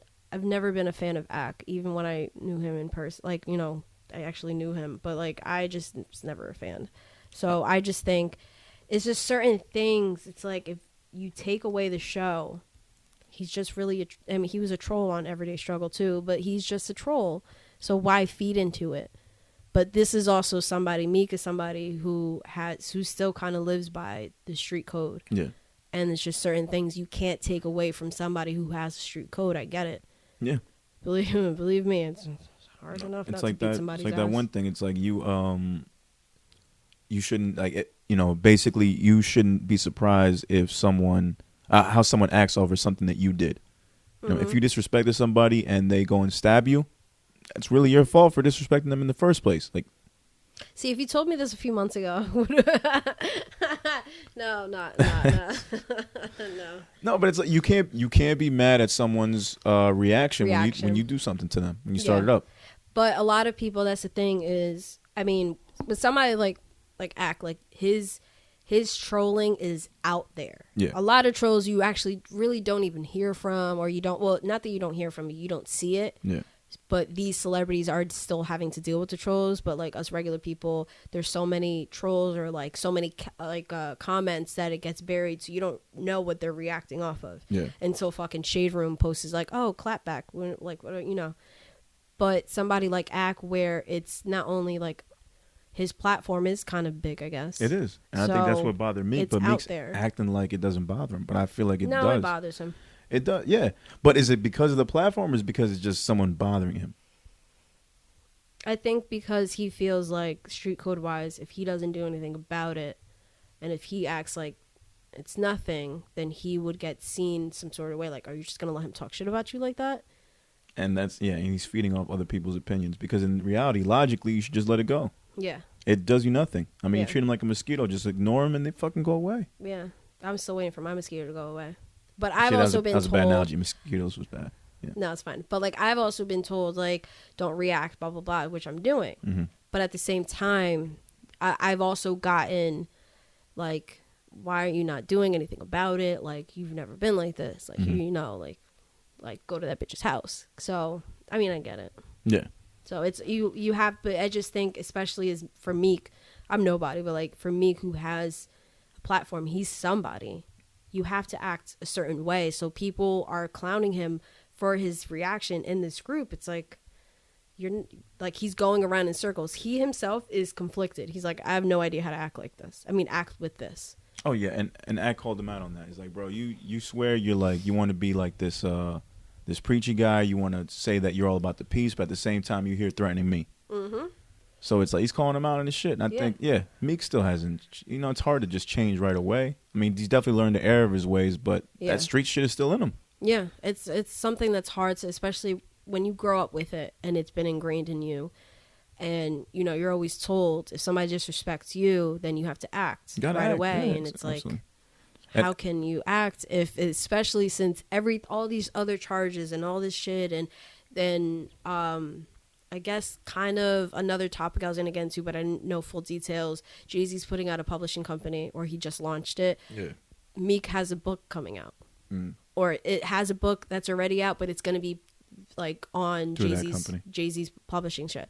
So it's like you're doing all of these great things, and Jay-Z's not acting like this. He was able, I mean, he probably deals with some type of like inner struggle, having to like, do I act like a grown man, or do I act like, a street nigga? Like, what do I do? What do I do? So I think Meek just has to learn how to grow the fuck up and just let it go. Because Meek's at that level now. Like, I don't see him as a young rapper anymore. Like, no, not at all. He's not. He's a veteran at this point. Like, you gotta act the part. Yeah. Like, you can't be getting caught up in this shit. Because I feel like he's still doing young dude shit. Like, arguing with Ak at his stage in his career just like seems pointless. It is. And he's letting Ak have too much weight on his word. Like, he's basically proven Ak's point. Yeah, because it bothers the shit. You could tell it bothers him from that recording. There was also, and then the next day, there was a room. Is recording Clubhouse convos to post publicly a problem? Yes. The biggest problem I see with Clubhouse, though, is that, like, all these people now, the hip-hop audience really is giving Clubhouse a lot more clout, and there's no ownership behind it. Like, nobody's getting paid from it. Oh, yeah, actually, Russ, of course. Oh, Russ, yeah. That's why Russ said something very smart about that. What did he say? Tweeted, on that app, y'all are building up without getting equity. Without getting equity. Y'all should talk about how y'all mentally, how mentally there's too many people in the industry who still operate like they're in high school. Might be an interesting discussion while whoever owns that app sits back and laughs. That's facts. That's facts, yeah. Mm-hmm. Basically, we helping out another app grow and get more money, and none of it's for ourselves, and we're just there fucking talking shit. Yeah, Elliot Wilson had posted this, of course, Yeah, he's all over the post. And then Russ, God, I swear that man. And then Russ had commented, in my opinion, it's just getting old, contributing to these apps' value over and over again in a major way without getting equity. Things I think about as I get older, I guess. Whatever. Well, he's still posting on Instagram and all that shit too. He don't own that. Yeah, he's all over Twitter. Like, yeah. And he don't own that. He don't got no equity in that. Yeah, he just has a book. But I mean, at the same time, I understand what he's saying, and I understand what you're getting to. Yeah. But I do think that Clubhouse, like the value in, I mean, I know it's changing. Like there was just this ratchet ass, and this ratchet rooms all the time. But this ratchet one was the Love and Hip Hop is ruining Clubhouse. That was the dumbest room that I could not. It was just so much tea in that room that I could not peel away from. Yeah. But one of the girls, what was it? Not really actress, but like I guess one of the girls from the shows, the Atlanta show. She had only been on Clubhouse for like less than a day. Like she had just got on Clubhouse that same day and seized the room and got pinged into it.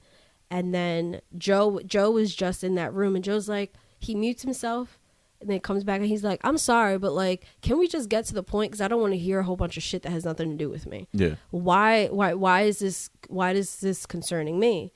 And the person who started the room was like, oh, you've been antagonizing, you've been doing this, you've been doing that, you've been like, igniting a whole bunch of bullshit. But that's the thing is Joe just likes to troll. Yeah. And likes to poke fun. Like it's no animosity behind it.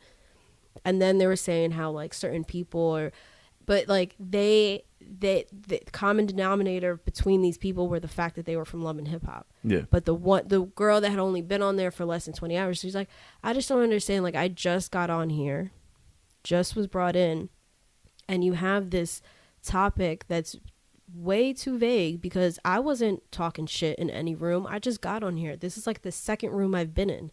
So I don't know what's going on. But like, you need to stop. Well, and then all of a sudden it was like, oh, that's cute. Like, oh, you do media? And then she just, like, she invalidated her point because then she started poking fun at at the moderator. But, and the moderator got pissed off and it was like this whole like cat house shit. Just like the more and more we talk about this, the more I'm realizing that this is just like a live action comment section.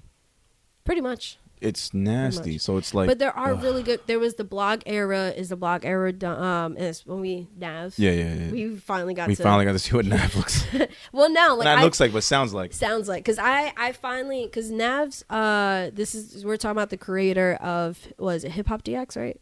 Is it? I forgot what site he created. I think it's Hip Hop DX or one of the hip hop blogs. I forgot, but like the kind of the minor ones, not like Two Dope Boys or Pigeon and Plains, but one of those. I feel like it's Hip Hop DX or Hot New Hip Hop, one of those. So anyway, it's Hip Hop DX, but regardless. So I had seen his picture. His picture was something else for the longest. Then all of a sudden it was his picture on Twitter. And I'm just like, who the fuck is that? And then I realized, I was like, I follow him? Now I'm definitely going to edit that out.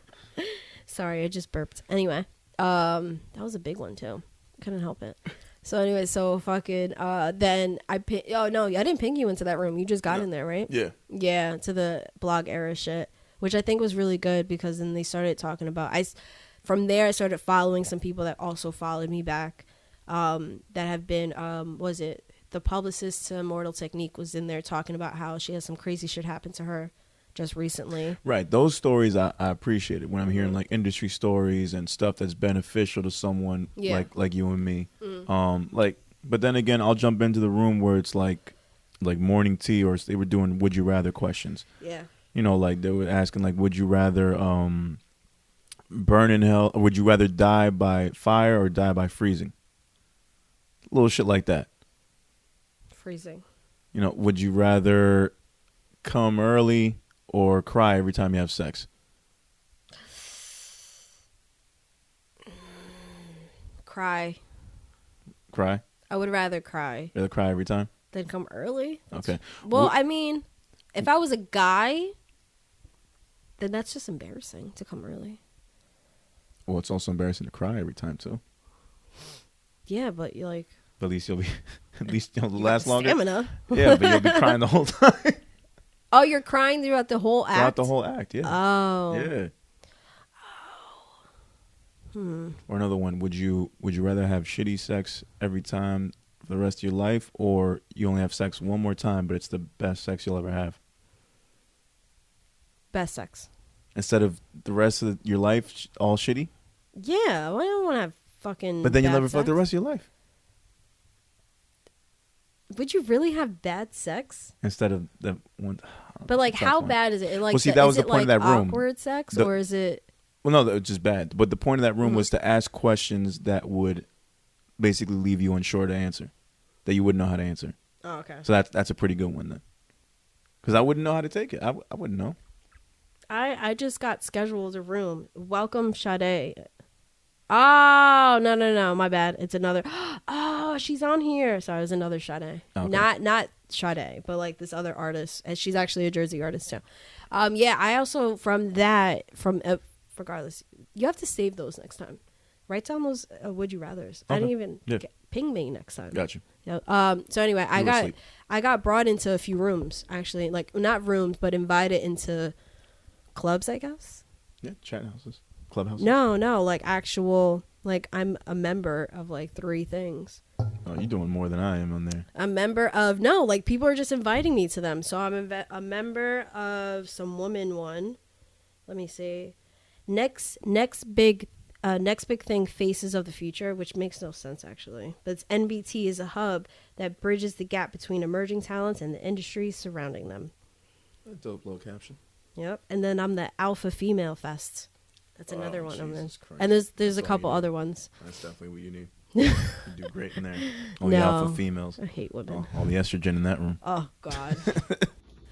And we're back. Okay, and it's time for your favorite segment, my favorite segment, everybody's favorite segment, If You Don't Know.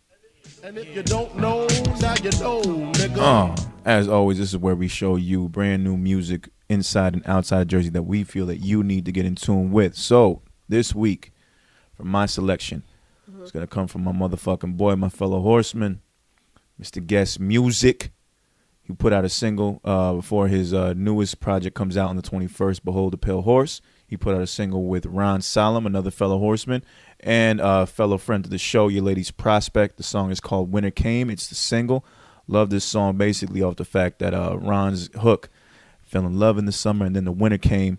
The way he sings it so gracefully, so fucking smooth. The shit on there, that boy is levels above a lot of these niggas out here in Jersey, and I always like hearing him on the track, especially with Guess and Prospect. Yeah. And Guess said it sounds, now that he's like finished mixing everything, yeah, sounds better. A little different. Sounds good.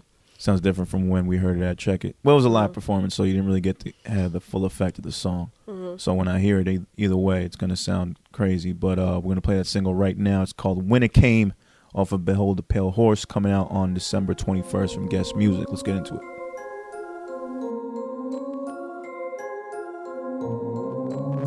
Ladies and gentlemen, we fell in love in the summer and then the winter came. The winter came, just numb the pain. Frostbitten fossils of my heart to show the proof of how your feelings change. Your feelings change, you ain't the same. Prospect told me that this money keeps on calling, but it's funny she does.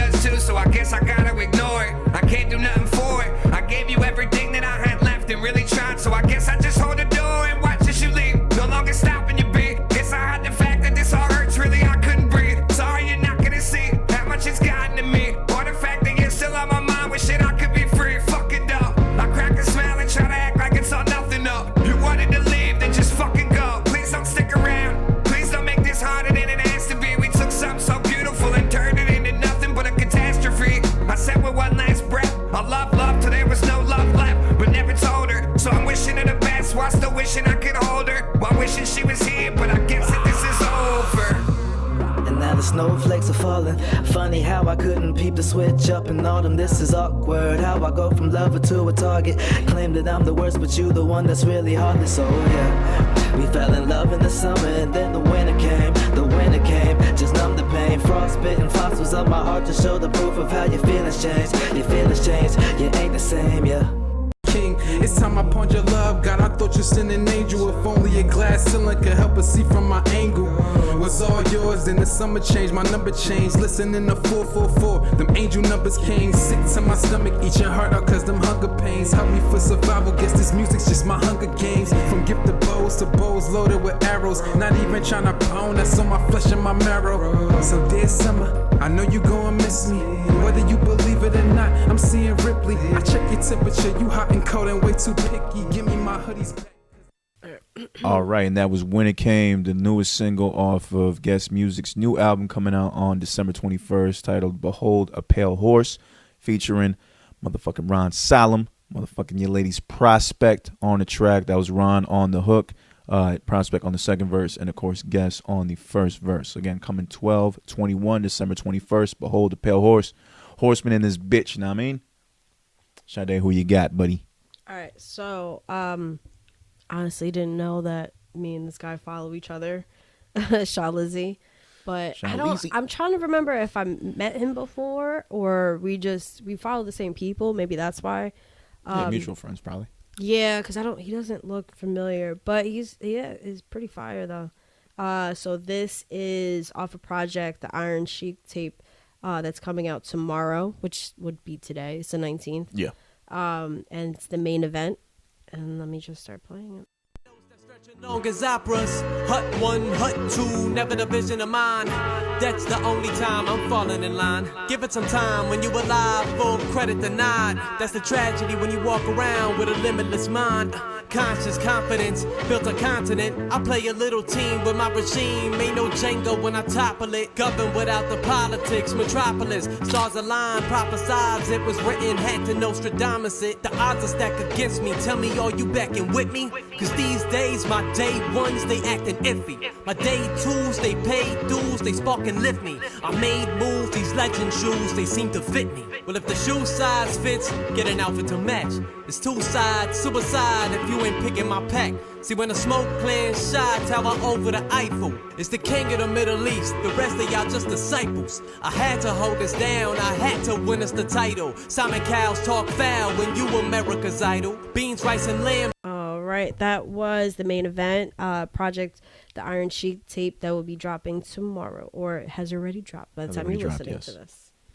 All right, so real quick, so that was If You Don't Know, and of course want to remind y'all that we do not own the rights to any of that music that was played just now. We are just merely showing love to these artists, and we want to make sure that they keep pushing that music because, as always, they are creating through this crazy-ass time right now. We got to give them all the respect and make sure they get their flowers.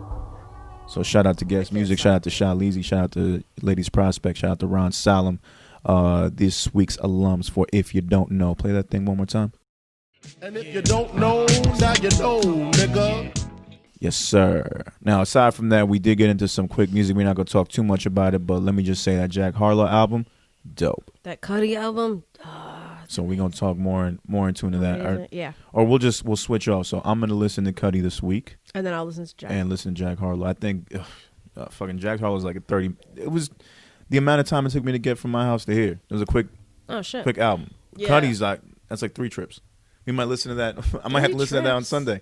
Cudi's album is 58 minutes.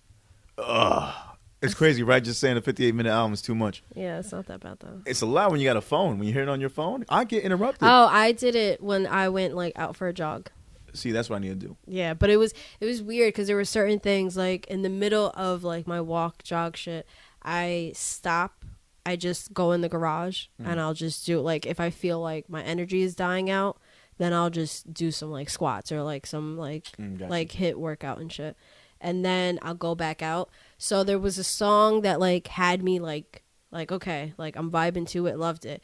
But then it was almost towards the end of the walk, it was just the most serene thing I've ever. I was just la la la, it's just so peaceful. It's the power of music. Yeah, it was just it was amazing though. It was the perfect the way that I ended like my workout for the day. I did like an hour and a half. Like I did stop the music at some point, but it was just amazing though. Yeah, I'd be stupid working out the fucking podcast when I should just be doing music. It depends. I can honestly work out to podcasts. It doesn't. That's what I used to do. I did it. It's just, but then I noticed like when I'm actually doing music and I'm doing my reps, like I'm still counting, but I'm not feeling like any type of like stress on my body. Like it's just kind of like a free flow. Because you're pumping it out. Yeah. Yeah. To me, it always depended on the amount of energy I had. Yeah. Like if my pre-workout was like actually working out that day, then I'd be good with music or even podcasts. I'd be fine with podcasts. Yeah. But there's certain things like if I know that I'm going to be lifting, oh God, I miss going to the gym. I miss being regular with it. If I'd be lifting, I can't listen to podcasts. You might laugh. Mm-hmm. Yeah, that's the issue I had. One time I laughed and I let go. Thank God I like fast reflexes. I moved my foot. The fucking the weight like landed where my foot was. Damn. So I was like, it could have been a problem. I think Q actually saw me. He's like, "You all right?" I was like, "No, I'm fine." Yeah, I've been listening to too many podcasts that'll make me laugh.